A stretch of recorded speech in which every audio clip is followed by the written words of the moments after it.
ప్రేక్షక దేవుళ్లందరికీ నమస్కారం. రాత్రి పడుకున్నప్పుడు మనం ఎన్నో అద్భుతమైన లోకాల్లో విహరిస్తుంటాం.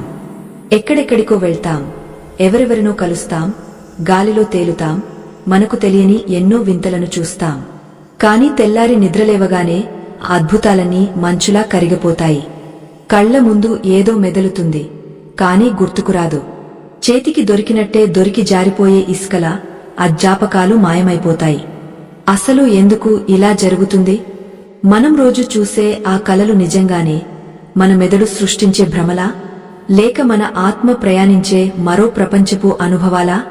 మన ప్రాచీన ఋషులు, యోగులు ఈ నిద్ర వెనుక దాగ ఉన్న ఒక భయంకరమైన, అదే సమయంలో అద్భుతమైన రహస్యాన్ని ఎప్పుడో కనుగొన్నారు. ఈరోజు మనం చెప్పుకోబోయేది కేవలం ఒక కథ కాదు. ఇది మీ నిద్ర, మీ కలలు మరియు మీ ఆత్మకు సంబంధించిన అతిపెద్ద రహస్యం. ఈ వీడియో చూసిన తర్వాత ఈ రాత్రి మీరు నిద్రపోయే విధానం ఖచ్చితంగా మారిపోతుంది. ఈ ప్రయాణాన్ని మనం పూర్తిగా అర్థం చేసుకోవాలంటే మీరు చివరి వరకు శ్రద్ధగా వినాలి.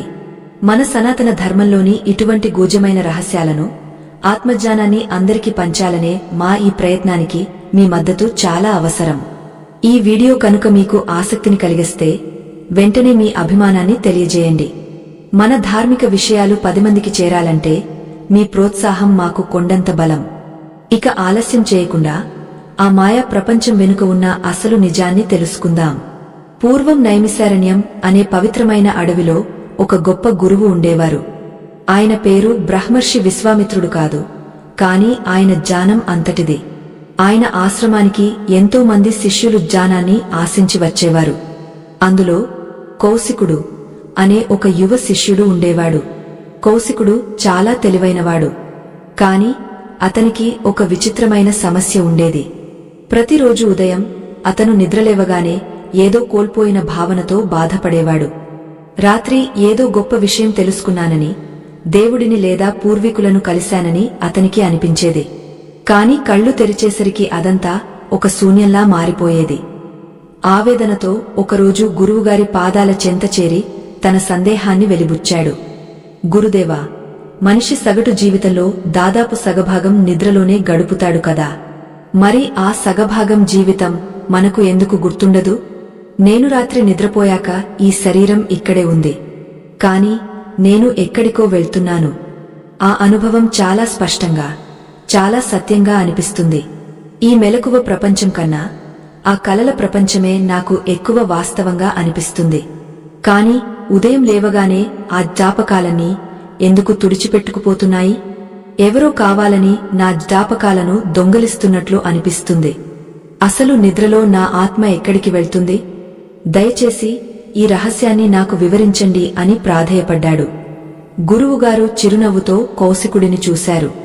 ఆ నవ్వులో అనంతమైన జాలి, అపారమైన జ్ఞానం ఉన్నాయి. నాయనా కౌశిక్, నువ్వు అడిగిన ప్రశ్న సామాన్యమైనది కాదు. ఇది సృష్టి రహస్యానికి సంబంధించినది. ఆధునిక ప్రపంచం దీనిని కేవలం మెదడు విశ్రాంతి తీసుకునే సమయమని అనుకోవచ్చు, లేదా రోజులో జరిగిన ఆలోచనల సమాహారం అని కొట్టిపారేయవచ్చు. కాని సత్యం దానికి చాలా దూరంగా ఉంది. నిద్ర అనేది మరణానికి ఒక చిన్న రిహార్సల్ లాంటిది. అవును, నువ్వు విన్నది నిజమే. ప్రతి రాత్రి మనం నిద్రపోతున్నప్పుడు మన స్థూల శరీరాన్ని వదిలి సూక్ష్మ శరీరంతో ప్రయాణం చేస్తాం. కౌశికుడు ఆశ్చర్యంగా వింటున్నాడు. గురువుగారు కొనసాగించారు. విను నాయనా, మనకు 3 రకాల అవస్థలు ఉంటాయి. ఒకటి జాగ్రత్తావస్థ, అంటే ఇప్పుడు మనం మాట్లాడుకుంటున్న మెలకువ స్థితి. 2 స్వప్నావస్థ, అంటే కలలు కనే స్థితి. 3 సుషుప్తి, అంటే కలలు కూడా లేనిగాగ్య నిద్రస్థితి.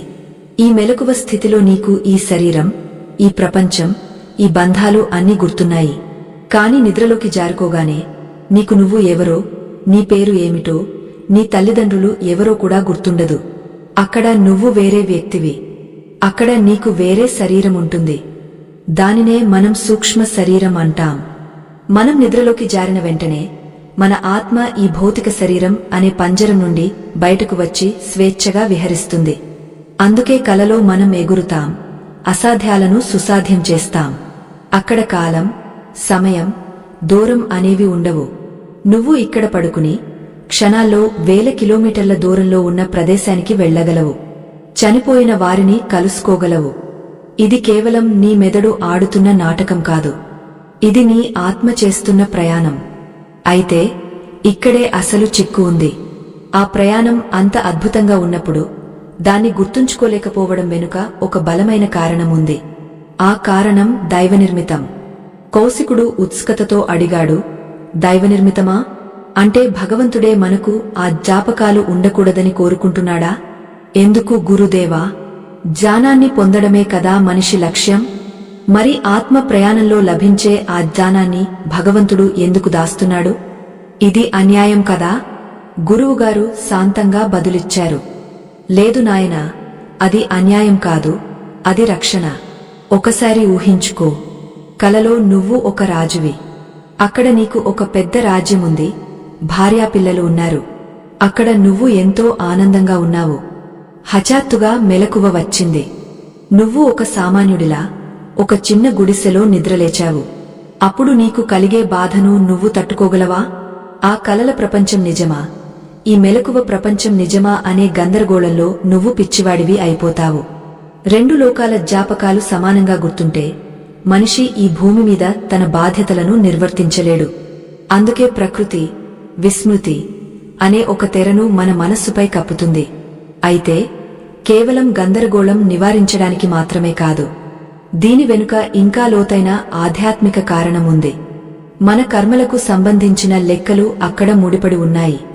మనం పగలు చేసే పనుల ఫలితాలు మనకు వెంటనే కనిపించకపోవచ్చు, కాని రాత్రి నిద్రలో మన ఆత్మ ఆ కర్మల ఫలితాలను అనుభవిస్తుంది. కొన్నిసార్లు పీడకలలు వచ్చి భయపడతాం, కొన్నిసార్లు ఎంతో ఆనందంగా ఉంటాం. ఇవన్నీ మన గత జన్మల వాసనలు. ఆ వాసనలు మరీ తీవ్రంగా ఉంటే అవి మన ప్రస్తుత జీవితాన్ని నాశనం చేస్తాయి. అందుకే ఆ జ్ఞాపకాలను దాచి ఉంచడానికి మన శరీరంలో ఒక ప్రత్యేకమైన ఏర్పాటు ఉంది. ఆ ఏర్పాటు గురించి వివరిస్తాను, శ్రద్ధగా విను. మన శరీరంలో నాడులు ఉంటాయి. అందులో ముఖ్యమైనది హిత అనే నాడి. మన ఆత్మనిద్ర సమయంలో ఈ హితనాడి ద్వారా హృదయంలోకి ప్రవేశిస్తుంది. ఎప్పుడైతే ఆత్మ హృదయంలోని ఆ పరమశాంతిని తాకుతుందో అప్పుడు మనకు గాగ్య నిద్ర పడుతుంది. ఆ స్థితిలో మనకు ప్రపంచం గుర్తుండదు, బాధలు గుర్తుండవు, ఆఖరికి మనం ఎవరూ కూడా గుర్తుండదు. మనం ఆనంద స్వరూపంలో ఉంటాం. దీనినే మనం సుషుప్తి అంటాం. ఈ స్థితిలో మనం పరమాత్మకు అత్యంత దగ్గరగా ఉంటాం. అందుకే గాగ్య నిద్ర నుండి లేచిన తర్వాత మనకు ఎంతో ఉల్లాసంగా ప్రశాంతంగా అనిపిస్తుంది. కారణం మనం ఆ శక్తిని తాకి వచ్చాం కాబట్టి. కాని స్వప్నావస్థలో అంటే కలల దశలో జరిగేది వేరు. అక్కడ మనం పూర్తిగా పరమాత్మలో లీనం కాము. మన మనస్సు యొక్క పొరల మధ్య చిక్కుకుని ఉంటాం. ఈ సమయంలోనే మనం వేరే లోకాలను దర్శిస్తాం. అయితే మనకు ఆ కలలు గుర్తురానివ్వకుండా అడ్డుకునేది ఒక ద్వారపాలకుడు ఉన్నాడు. ఇది కేవలం అలంకారికంగా చెప్పే మాట కాదు. మన మెదడులో మరియు మన సూక్ష్మ శరీరంలో ఈ జ్ఞాపకాలను ఫిల్టర్ చేసే ఒక శక్తివంతమైన వ్యవస్థ ఉంది. పురాణాల ప్రకారం దీనిని యోగమాయ అని కూడా అంటారు. కౌశికుడు మరింత ఆసక్తిగా, ఆ యోగమాయ అంటే ఏంటి గురుదేవా? అది మనలోనే ఉంటుందా? దాన్ని మనం దాటలేమా? నా కలలను నేను స్పష్టంగా గుర్తుంచుకోవాలంటే నేను ఏం చేయాలి? ఆ రహస్యలోకాలను నేను నా స్పృహతో చూడాలనుకుంటున్నాను అని అడిగాడు. గురువుగారు కౌశికుడి కళ్లలోకి తీక్షణంగా చూశారు. అది అంత సులభం కాదు నాయనా. ఆ ద్వారపాలకుడిని దాటాలంటే నువ్వు సామాన్య మానవుడి స్థాయిని దాటి ఎదగాలి. కాని అసలు మనం కలలు ఎందుకు మర్చిపోతామో శాస్త్రీయంగా మరియు ఆధ్యాత్మికంగా ఇంకొంచెం లోతుగా విశ్లేషిద్దాం. మన పెద్దలు చెబుతుంటారు, నిద్రపోయేటప్పుడు ఉత్తరం వైపు తల పెట్టకూడదని, లేదా సాయంత్రం వేళ నిద్రపోకూడదని. ఇవన్నీ మూఢనమ్మకాలు కావు. ఇవి మన నిద్ర నాణ్యతను, మన ఆత్మ ప్రయాణాన్ని ప్రభావితం చేసే అంశాలు. ఉదాహరణకు, నువ్వు ఎప్పుడైనా గమనించావా? బ్రహ్మ ముహూర్తంలో అంటే తెల్లవారుజామున వచ్చే కలలు చాలా వరకు నిజమవుతుంటాయి, లేదా అవి చాలా స్పష్టంగా గుర్తుంటాయి. ఎందుకు? ఆ సమయంలో ప్రకృతిలో ఉండే శక్తి వేరు. ఆ సమయంలో ఆ ద్వారపాలకుడు కాస్త నిద్రమత్తులో ఉంటాడు, లేదా ఆ తెర కొంచెం పల్చబడుతుంది. అందుకే ఆ సమయంలో వచ్చిన కలలు భవిష్యత్తు సూచికలుగా ఉంటాయి. అంటే మనం కాల ప్రవాహంలో ముందుకు వెళ్లి జరగబోయేదాన్ని చూసి వస్తున్నాం అన్నమాట. కాని సాధారణ సమయంలో వచ్చే కలలు ఎందుకు చెల్లాచెదురుగా ఉంటాయి? ఎందుకంటే మన మనస్సులో రోజువారీ చెత్త చాలా పేరుకుపోయి ఉంటుంది. మనం చూసిన సినిమాలు, విన్న మాటలు, పడ్డ ఆవేదనలు ఇవన్నీ ఒక గందరగోళాన్ని సృష్టిస్తాయి. ఆత్మ ఆ గందరగోళం మధ్యలో నుంచి ప్రయాణించేటప్పుడు ఆ దృశ్యాలన్నీ కలగాపులగం అయిపోతాయి. స్వచ్ఛమైన నీటిలో ప్రతిబింబం స్పష్టంగా కనిపిస్తుంది. కాని కలతపడిన నీటిలో ఏదీ సరిగా కనిపించదు. మన మనస్సు కూడా అంతే. మనస్సు ఎంత నిలకడగా ఉంటే నిద్రలో మన అనుభవాలు అంత స్పష్టంగా ఉంటాయి. కౌశికుడు ఆలోచనలో పడ్డాడు. అంటే నా మనస్సు నిలకడగా లేదు కాబట్టే నాకు కలలు గుర్తుండటం లేదా? కేవలం అంతేనా, లేక దీని వెనుక ఇంకా ఏదైనా రహస్యముందా అని సందేహించాడు. గురువుగారు తల అడ్డంగా ఊపారు. కేవలం మనస్సు నిలకడ లేకపోవడమే కారణం కాదు. అసలు రహస్యం వేరే ఉంది. నిద్రలో మనం వేరే కోణంలోకి వెళ్తాం. ఆ కోణానికి మరియు ఈ భూమికి మధ్య ఒక ఫ్రీక్వెన్సీ తేడా ఉంది. ఉదాహరణకు, ఒక రేడియో స్టేషన్ ట్యూన్ చేసినప్పుడు ఫ్రీక్వెన్సీ సరిగా కలవకపోతే కేవలం శబ్దం మాత్రమే వినిపిస్తుంది, పాట వినిపించదు. అలాగే మనం నిద్ర నుండి మెలకువలోకి వచ్చే ఆ సంధి కాలంలో మన మెదడు ఫ్రీక్వెన్సీ మారుతుంది. ఆ మార్పు జరిగేటప్పుడు చాలా సమాచారం నష్టపోతుంది. ఆ సమాచారాన్ని పట్టుకోవాలంటే మనకు ఒక ప్రత్యేకమైన సాధన కావాలి. ఆ సాధన గురించి మన వేదాలలో స్పష్టంగా రాయబడి ఉంది. నిద్రను జయించిన వాడిని గుడాకేశుడు అంటారు. అర్జునుడికి ఆ పేరు ఉంది. అంటే అర్జునుడు ఎప్పుడూ నిద్రపోలేదని కాదు, అతను నిద్రలో కూడా స్పృహతో ఉండగలడు అని అర్థం. దీనినే యోగ నిద్ర అంటారు. యోగ నిద్రలో ఉన్నప్పుడు శరీరం విశ్రాంతి తీసుకుంటుంది, కాని లోపల ఆత్మ దీపంలా వెలుగుతూనే ఉంటుంది. అప్పుడు ఆ వ్యక్తికి తాను నిద్రపోతున్న విషయం తెలుసు, తాను కలకంటున్న విషయం తెలుసు. అటువంటి స్థితిలో మాత్రమే ఆ నిగూఢమైన రహస్యాలు బయటపడతాయి. కాని సామాన్యులమైన మనకు అది సాధ్యమా? మనం అర్జునులం కాదు కదా. అవును, మనం అర్జునులం కాకపోవచ్చు. కాని మనలో కూడా ఆ శక్తి దాగ ఉంది. దాన్ని తట్టి లేపడానికి కొన్ని పద్ధతులు ఉన్నాయి. అయితే అంతకంటే ముందు మనం తెలుసుకోవాల్సింది మరొక భయానకమైన నిజముంది. అదేమిటంటే, మనం నిద్రలో ఉన్నప్పుడు మన శరీరాన్ని ఎవరు కాపాడుతారు? ఆత్మ బయటకు వెళ్లినప్పుడు ఈ శరీరం ఖాళీగా ఉంటుంది కదా. మరి ఆ ఖాళీ శరీరంలోకి వేరే దుష్ట శక్తులు ప్రవేశించే అవకాశముందా? ఈ ప్రశ్న కౌశికుడి వెన్నులో వణుకు పుట్టించింది. నిజమే కదా గురుదేవా, ఆత్మలేని శరీరం ఒక ఖాళీ ఇల్లు లాంటిది కదా. మరి ఆ ఇంటిని ఆక్రమించుకోవడానికి ఎవరైనా ప్రయత్నించవచ్చు కదా. అందుకేనా మనకు పీడకలలు వస్తాయి అని భయంగా అడిగాడు. గురువుగారు గంభీరంగా చెప్పారు, అవును, ఆ ప్రమాదముంది. అందుకే నిద్రకు ఉపక్రమించే ముందు మన పెద్దలు కొన్ని శ్లోకాలు చదవమని, దేవుడిని తలచుకోమని చెబుతారు. అది కేవలం భక్తి కాదు, అది మన శరీరానికి వేసే ఒక రక్షణ కవచం. కాని కొందరికి ఆ రక్షణ కవచం సరిగా ఉండదు. అటువంటి వారి నిద్రలో ఏం జరుగుతుందో తెలుసా? వారు ఒక విచిత్రమైన స్థితిని అనుభవిస్తారు. దానిని వైద్య పరిభాషలో స్లీప్ పెరాలసిస్ అంటారు. కాని ఆధ్యాత్మికంగా దానికి వేరే అర్థముంది. నువ్వు ఎప్పుడైనా నిద్రలో మెలకువ వచ్చినట్టు, కాని శరీరం కదల్చలేకపోతున్నట్టు, ఎవరో నీ ఛాతీ మీద కూర్చుని నొక్కుతున్నట్టు అనుభవించావా?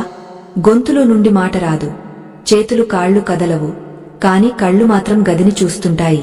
విపరీతమైన భయం వేస్తుంది. ఇది చాలా మందికి జరుగుతుంది. శాస్త్రవేత్తలు దీనిని మెదడు మరియు కండరాల మధ్య సమన్వయ లోపం అంటారు.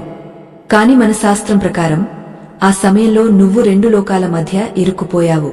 నీ స్థూల శరీరం ఇంకా పూర్తిగా మేల్కొనలేదు, కాని నీ సూక్ష్మ శరీరం వెనక్కి తిరిగి వచ్చింది.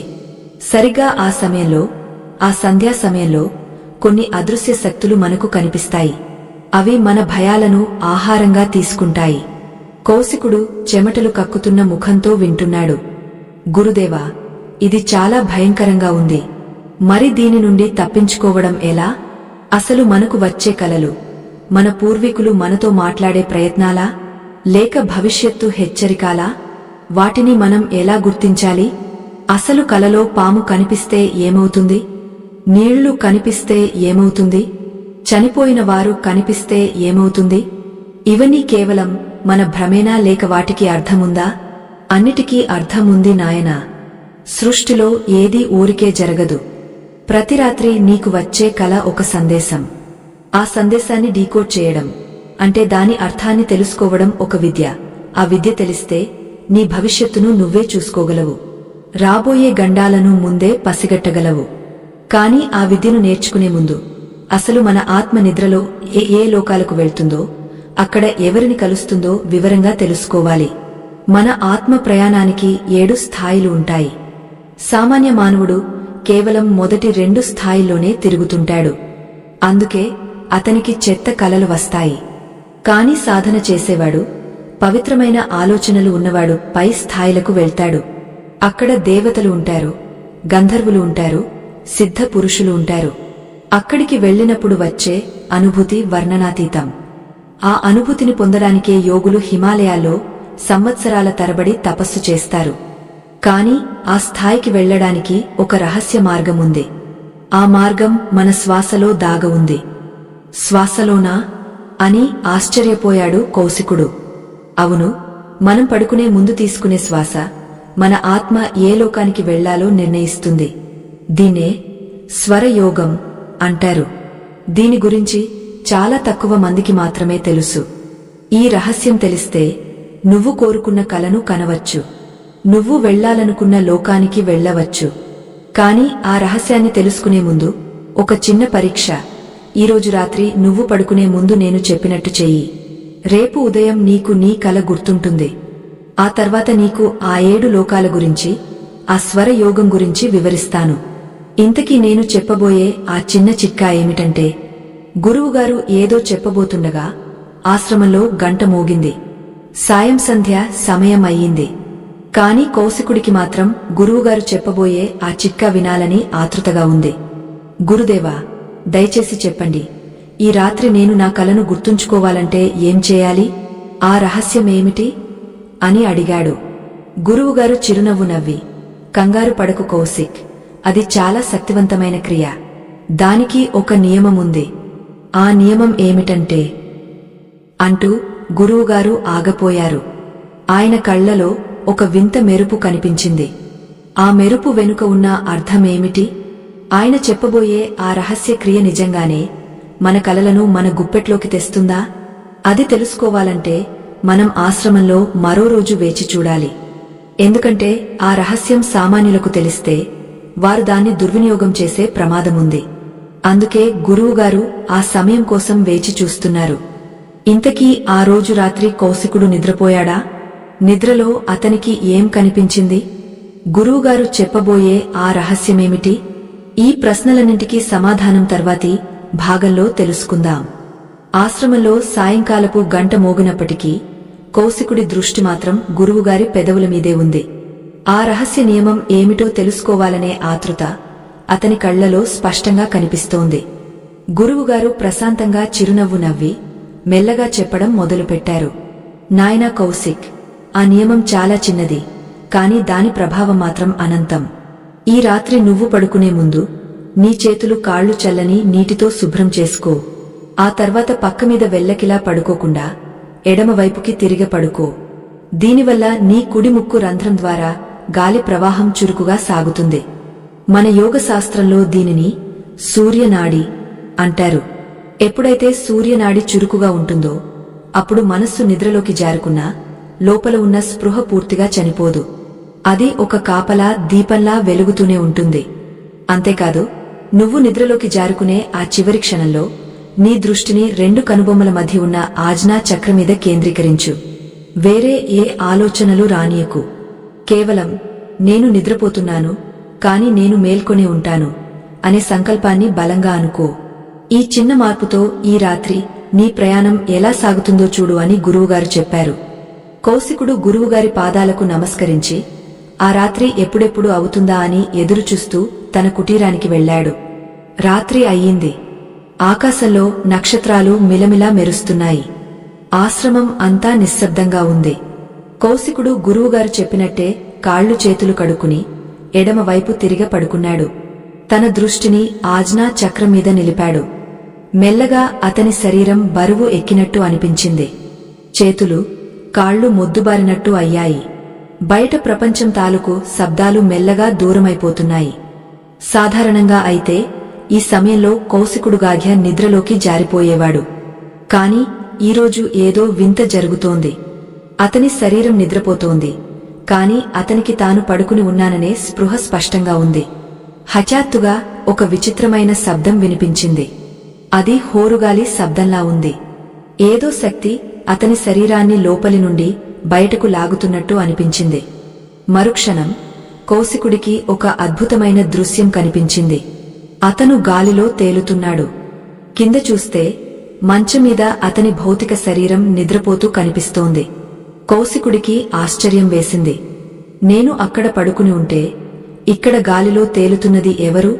నా చేతులు చూసుకుంటే అవి పారదర్శకంగా పొగమంచులా ఉన్నాయి. భయం, ఆనందం రెండూ ఒకేసారి కలిగాయి. గురువుగారు చెప్పిన సూక్ష్మ శరీరం ఇదేనా? నేను నిజంగానే నా శరీరం నుండి బయటకు వచ్చానా అని అనుకున్నాడు. అతను ఆ గదిలో అటూ ఇటూ స్వేచ్ఛగా తిరగడం మొదలుపెట్టాడు. గోడలు అతన్ని ఆపలేకపోయాయి. అతను తలుపు దాటుకుని బయటకు వచ్చాడు. ఆశ్రమం అంతా వెన్నెల వెలుగులో మెరుస్తోంది. కాని ఆ వెలుగు మామూలు వెన్నెలలా లేదు. అది నీలం రంగులో చాలా ప్రశాంతంగా ఉంది. అక్కడ చెట్లు, మొక్కలు కూడా ఊపిరి తీసుకుంటున్నట్టు, వాటి చుట్టూ ఒక తేజస్సు ఉన్నట్టు కౌశికుడికి కనిపించింది. అతను ఆకాశం వైపు చూశాడు. అక్కడ నక్షత్రాలు మరింత ప్రకాశవంతంగా ఉన్నాయి. అతను ఇంకొంచెం పైకి వెళ్లాలని ప్రయత్నించాడు.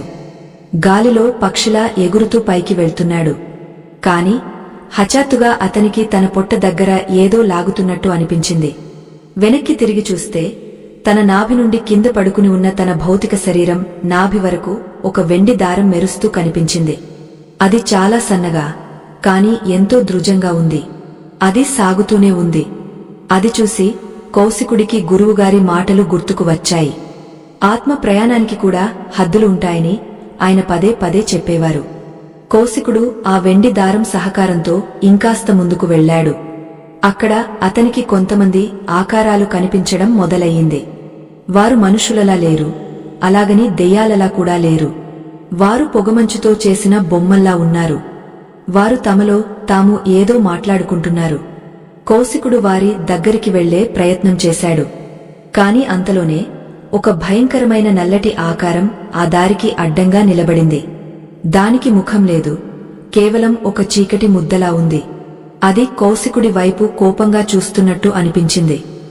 ఆకారం నుండి వస్తున్న ప్రకంపనలు కౌశికుడి వెన్నులో వణుకు పుట్టించాయి. ఇక్కడికి రావడానికి నీకు అనుమతి లేదు అన్నట్టుగా అది ఒక గంభీరమైన హెచ్చరికను పంపింది. ఆ భయంతో కౌశికుడి ఏకాగ్రత చెదిరిపోయింది. మరుక్షణం ఏదో బలమైన శక్తి అతన్ని వెనక్కి లాయేసింది. ఒక రాయిని విసిరేసినట్టు అతను వేగంగా కిందకు పడిపోయాడు. ధడేల్ మని శబ్దం అయినట్టు అనిపించి ఉలిక్కిపడి లేచి కూర్చున్నాడు. చూస్తే అతను తన మంచం మీదే ఉన్నాడు. ఒళ్లంతా చెమటలతో తడిసిపోయింది. గుండె వేగంగా కొట్టుకుంటోంది. బయట ఇంకా చీకటిగానే ఉంది. కాని కౌశికుడికి స్పష్టంగా గుర్తుంది, అది కల కాదు. అది ఖచ్చితంగా కల కాదు. ఆ గాలి, ఆ వెండిదారం, ఆ నల్లటి ఆకారం అన్నీ సత్యమే. ఆ భయం కూడా సత్యమే. ఆ రాత్రి అతనికి మళ్లీ నిద్ర పట్టలేదు. తెల్లవారేసరికి గురువుగారి దగ్గరికి పరుగు పరుగున వెళ్లాడు. గురుదేవా, గురుదేవా, నేను చూశాను. నా శరీరం నుండి నేను బయటకు రావడం చూశాను. ఆ వెండి దారాన్ని చూశాను. కాని ఎవరో నన్ను అడ్డుకున్నారు. ఆ నల్లటి ఆకారం ఎవరు? నన్ను ఎందుకు లోపలికి రానివ్వలేదు అని ఆయాసపడుతూ అడిగాడు. గురువుగారు కౌశికుడిని శాంతింపజేశారు. కూర్చో నాయనా, కంగారు పడకు. నువ్వు నిన్న రాత్రి సాధించినది సామాన్యమైన విషయం కాదు.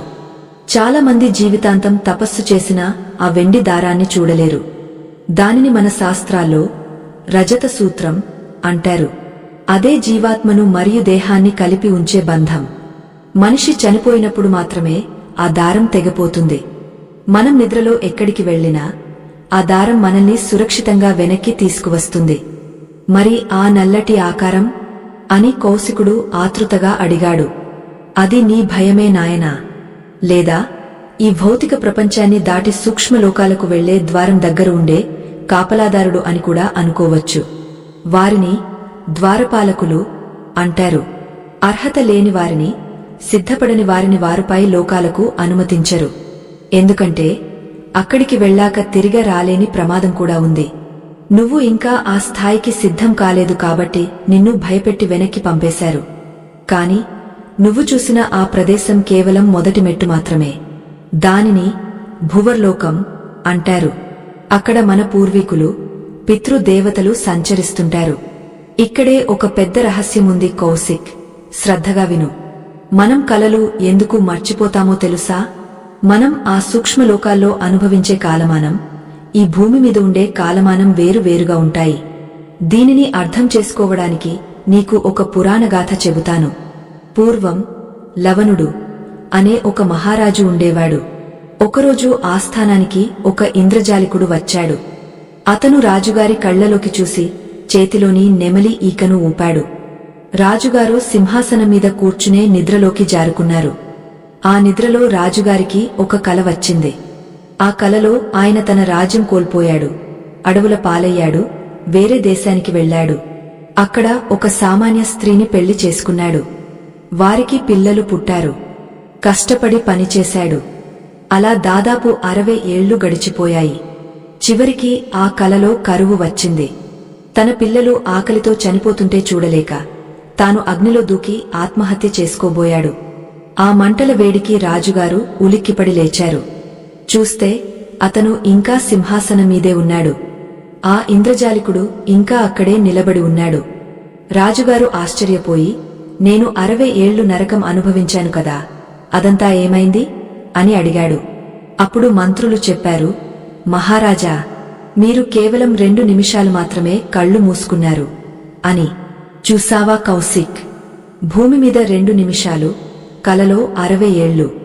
అంత పెద్ద జీవితాన్ని, అంత పెద్ద జ్ఞాపకాలను ఈ చిన్న మెదడులో ఇరికించడం సాధ్యం కాదు. అందుకే మెలకువ రాగానే ఆ 60 ఏళ్ల జ్ఞాపకాలు ఆవిరి అయిపోతాయి. కేవలం కొన్ని ముక్కలు మాత్రమే మిగులుతాయి. అదే మనకు వచ్చే కల. కౌశికుడు నోరెళ్లబెట్టి వింటున్నాడు. అంటే మనం ప్రతి రాత్రి ఒక జీవితం బతుకుతున్నామా గురుదేవా? ఆ జీవితాలు నిజమైనవేనా అని అడిగాడు. గురువుగారు గంభీరంగా తల ఊపారు. అవును, అవి కూడా ఒక రకమైన సత్యమే. బహుశా అవి సమాంతర లోకాలు కావచ్చు. మన ఆత్మ బహురూపధారి. ఒకే సమయంలో అనేక చోట్ల అనుభవాలను పొందే శక్తి ఆత్మకు ఉంది. కాని మన భౌతిక శరీరం ఆ శక్తిని తట్టుకోలేదు. అందుకే ప్రకృతి మనకు ఆ జ్ఞాపకాలను లేకుండా చేసింది. ఒకవేళ ఆ లవణ మహారాజులాగా నీకు కూడా నీ కలలన్నీ గుర్తుంటే నువ్వు ఈ జన్మలో ఉన్నావో లేక ఆ జన్మలో ఉన్నావో తెలియక పిచ్చివాడివి అయిపోతావు. అయితే యోగులు మాత్రం ఆ జ్ఞాపకాలను కూడా నియంత్రించగలరు. వారు కాలానికి అతీతులు. వారు ఆ రజత సూత్రాన్ని పట్టుకుని బ్రహ్మాండం మొత్తం చుట్టి రాగలరు. కాని సామాన్యులకు అది సాధ్యం కావాలంటే ముందువారు తమ కర్మ అనే మూటను వదిలించుకోవాలి. మనకు వచ్చే చాలా కలలు మన గత జన్మల వాసనలు. ఉదాహరణకు, నీకు ఎప్పుడైనా ఎత్తైన ప్రదేశం నుండి కింద పడిపోతున్నట్టు కల వచ్చిందా? లేదా నీళ్లు అంటే భయం వేసే కల వచ్చిందా? కౌశికుడు వెంటనే, అవును గురుదేవా, నాకు తరచుగా ఒకే కల వస్తుంది. నేను ఒక పెద్ద లోయలో పడిపోతున్నాను, కాని ఎంతకీ కిందకు చేరడం లేదు. ఆ భయంతోనే నాకు మెలకువ వస్తుంది. చిన్నప్పటి నుండి ఈ కల నన్ను వెంటాడుతోంది అని చెప్పాడు. గురువుగారు కౌశికుడి కళ్లలోకి లోతుగా చూశారు. అది కేవలం కల కాదు కౌశిక్, అది నీ గత జన్మ మరణం. నువ్వు గత జన్మలో ఒక ఎత్తైన ప్రదేశం నుండి పడి మరణించావు.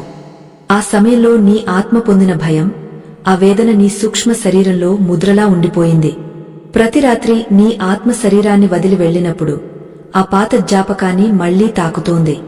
అందుకే నీకు ఆ కల పదే పదే వస్తుంది. ఆ భయాన్ని నువ్వు జయించనంత వరకు ఆ జ్ఞాపకం నిన్ను వదలదు. మరియు ఆ భయం కారణంగానే నువ్వు పై లోకాలకు వెళ్లలేకపోతున్నావు.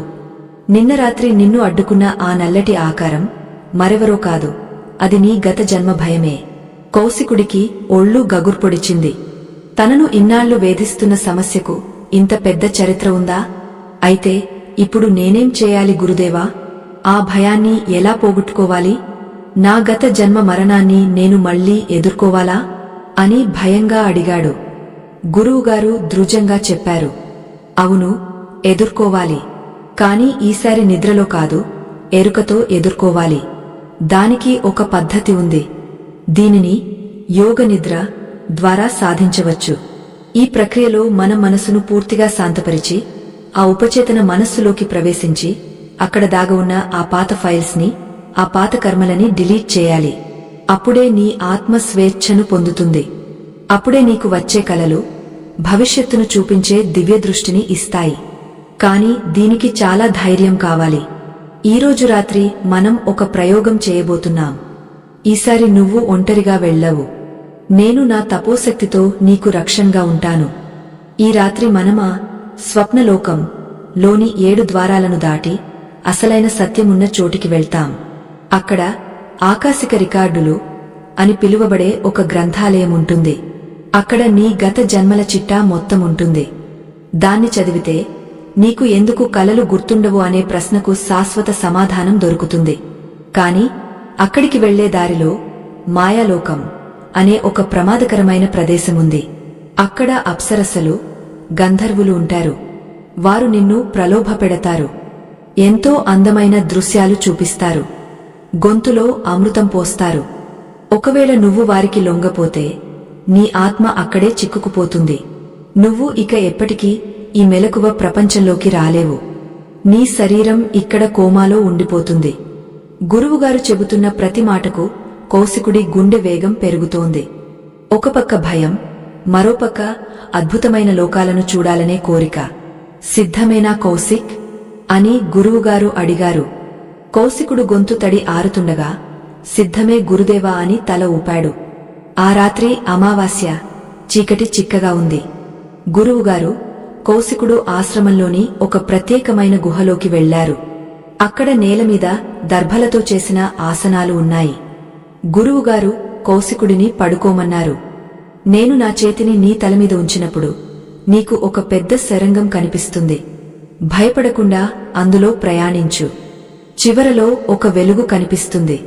అక్కడికి వెళ్ళాక నీకు ఏం కనిపించినా దానిలో లీనం కాకుండా కేవలం సాక్షిలా చూడు అని హెచ్చరించారు. కౌశికుడు కళ్ళు మూసుకున్నాడు. గురువుగారి స్పర్శ తగలగానే అతని కళ్ల ముందు ఒక భయంకరమైన వేగంతో దృశ్యాలు కదలడం మొదలయ్యాయి. రంగురంగుల కాంతులు, వింత శబ్దాలు. అతను ఆ సొరంగంలో దూసుకుపోతున్నాడు. హఠాత్తుగా అతను ఒక విచిత్రమైన ప్రదేశంలో నిలబడ్డాడు. అక్కడ ఆకాశం ఆకుపచ్చ రంగులో ఉంది. 2 సూర్యులు ఉన్నారు. చెట్లు నడుస్తున్నాయి. పక్షులు మనుషుల భాషలో మాట్లాడుతున్నాయి. ఇది ఖచ్చితంగా భూమి కాదు. ఇంతలో అతని ముందు ఒక అందమైన స్త్రీ ప్రత్యక్షమైంది. ఆమె చేతిలో ఒక బంగారు పాత్ర ఉంది. కౌశిక్, నీకోసమే ఎదురుచూస్తున్నాం. ఇది తాగు, నీకు సకల లోకాల జ్ఞానం లభిస్తుంది అంటూ ఆమె ఆ పాత్రను అతని నోటి దగ్గరకు తెచ్చింది. ఆ సువాసన కౌశికుడిని మైమరిపిస్తోంది. అతను నోరు తెరిచి ఆ పానీయాన్ని తాగబోయాడు. సరిగ్గా అదే సమయంలో దూరం నుండి గురువుగారి గొంతు వినిపించింది. కౌశిక్, ఆగు. అది జ్ఞానం కాదు, అది మతిమరుపు మందు. దాన్ని తాగావో నువ్వు ఎవరో కూడా మర్చిపోతావు. ఆ హెచ్చరికతో కౌశికుడు ఉలిక్కిపడ్డాడు. కాని ఆ స్త్రీ నవ్వుతూ, మీ గురువుగారు అబద్ధం చెబుతున్నారు. ఇది తాగితేనే నువ్వు అమరుడివి అవుతావు అని మరింత దగ్గరకు వచ్చింది. కౌశికుడు ఇప్పుడు ఎవరి మాట నమ్మాలి? గురువుగారి మాట విని వెనక్కి వెళ్లాలా, లేక అమరత్వం ఇస్తానంటున్న ఆ పానీయాన్ని తాగాలా? ఆ సందిగ్ధంలో ఉండగానే ఆ ప్రదేశం అంతా ఒక్కసారిగా కంపించడం మొదలైంది. భూమి బద్దలవుతోంది. ఆ స్త్రీ రూపం మారిపోతోంది. ఆమె ఒక వికృతమైన రాక్షసిలా మారుతోంది. కౌశికుడు భయంతో వెనక్కిడుగు వేశాడు. కాని వెనకాలే అంతులేని అగాధముంది. కింద పడిపోతే పాతాళం, ముందు చూస్తే రాక్షసి. ఇటూ అటూ కాకుండా ఇరుక్కుపోయాడు. ఇప్పుడు అతన్ని కాపాడేది ఎవరు? అసలు ఇది కలా, నిజమా? లేక గురువుగారే ఇదంతా సృష్టిస్తున్నారా? కౌశికుడు ఆ విపత్కర పరిస్థితి నుండి ఎలా బయటపడ్డాడో, ఆ వింతలోకంలో అతను ఇంకా ఏ రహస్యాలను చూశాడో, అసలు ఆకాశిక రికార్డుల్లో అతని గురించి ఏం రాసి ఉందో తెలియాలంటే మనం ఆ ప్రయాణాన్ని కొనసాగించాల్సిందే. ఈ మలుపు తిరిగిన కథ మరింత ఉత్కంఠభరితంగా మారబోతోంది. ఆ రాక్షసి వికృతమైన నవ్వు ఆ లోకమంతా ప్రతిధ్వనిస్తోంది. కౌశికుడి గుండె భయంతో ఆగపోయేలా ఉంది. వెనక్కి జరిగితే అంతులేని లోయ, ముందు చూస్తే మృత్యువు. ఆ సమయంలో కౌశికుడి మనస్సు మొద్దుబారిపోయింది. కాని సరిగా అప్పుడే అతని అంతరాత్మలో గురువుగారి మాటలు ఒక మెరుపులా మెదిలాయి. కౌశిక్, నువ్వు చూసేది ఏదీ నిజం కాదు. భయం అనేది నీ మనస్సు సృష్టించుకున్న ఒక నీడ మాత్రమే. దాన్ని జయించాలంటే దానితో యుద్ధం చేయకు. అది అక్కడ లేదని బలంగా నమ్ము. నీ సంకల్పమే నీ ఆయుధం. ఆ మాటలు అతనికి ఎక్కడి లేని ధైర్యాన్ని ఇచ్చాయి. కౌశికుడు వెంటనే కళ్ళు గట్టిగా మూసుకున్నాడు. ఆ భయంకరమైన రాక్షసి అరుపులను, ఆ భూకంపం శబ్దాలను పట్టించుకోకుండా తన దృష్టిని పూర్తిగా తన శ్వాసమీద, తన గురువుగారి పాదాల మీద లగ్నం చేశాడు. ఇదంతా మాయ. నేను ఆత్మను. నన్ను ఏ అగ్ని కాల్చలేదు, ఏ ఆయుధం గాయపరచలేదు అని మనసులో బలంగా అనుకున్నాడు. ఆశ్చర్యం!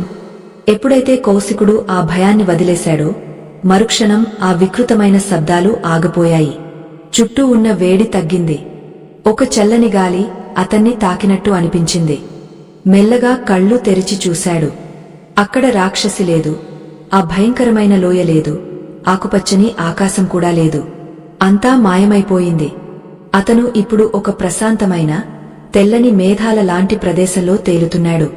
ఇందాకటి భయానక వాతావరణం పోయి ఇప్పుడు ఒక దివ్యమైన నిశ్శబ్దం ఆవరించింది. ఆ నిశ్శబ్దంలో ఓంకారనాదం చాలా సన్నగా కాని స్పష్టంగా వినిపిస్తోంది. కౌశికుడికి అర్థమైంది. తాను ఆ మాయాలోకాన్ని, ఆ ద్వారపాలకులను దాటి వచ్చేశాడు. ఇది తర్వాతి స్థాయి. ఇక్కడ రంగులు లేవు, ఆకారాలు లేవు, కేవలం కాంతి మాత్రమే ఉంది. ముందుకు సాగుతున్న కొద్దీ దూరం నుండి ఒక భారీ కట్టడం కనిపించింది. అది బంగారు కాంతితో మెరుస్తోంది. దానికి గోడలు లేవు, కేవలం ఎత్తైన స్తంభాలు మాత్రమే ఉన్నాయి. ఆ స్తంభాలు ఆకాశాన్ని తాకుతున్నట్టు ఉన్నాయి. అదే మన పురాణాలు చెప్పిన కాలజ్ఞాన భాండాగారం. పాశ్చాత్యులు దీనిని ఆకాశిక రికార్డులు అంటారు, కాని మన ఋషులు దీనిని చిత్రగుప్తుడి చిట్ట అని వ్యవహరిస్తారు. సృష్టిలో పుట్టిన ప్రతి జీవి యొక్క భూత, భవిష్యత్, వర్తమాన కాలాల సమాచారం అక్కడ భద్రపరచబడి ఉంటుంది. కౌశికుడు ఆ కట్టడం లోపలికి ప్రవేశించాడు. అక్కడ అతనికి ఎంతో మంది యోగులు, సిద్ధ పురుషులు ధ్యాన ముద్రలో గాలిలో తేలుతూ కనిపించారు. వారు ఎవరూ కౌశికుడిని గమనించలేదు. వారు తమ సొంత లోకాల్లో తమ కర్మలను దగ్ధం చేసుకునే పనిలో నిమగ్నమై ఉన్నారు. అక్కడ మధ్యలో ఒక పెద్ద వేదిక ఉంది. ఆ వేదిక మీద ఒక పుస్తకం గాలిలో తేలుతూ ఉంది. అది సాధారణ పుస్తకం కాదు, అది కాంతితో చేయబడిన పుస్తకం. కౌశికుడు ఆకర్షితుడై దాని దగ్గరకు వెళ్లాడు. ఆ పుస్తకం మీద అతని పేరు రాసిలేదు, కాని అది అతనిదే అని అతని అంతరాత్మ చెబుతోంది. వణుకుతున్న చేతులతో ఆ పుస్తకాన్ని తాకాడు.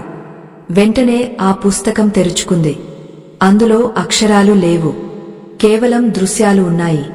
కౌశికుడు ఆ పుస్తకంలోకి తొంగి చూడగానే అతని కళ్ల ముందు ఒక సినిమా రీల్ తిరిగినట్టు అతని గత జన్మలు కదలాడాయి.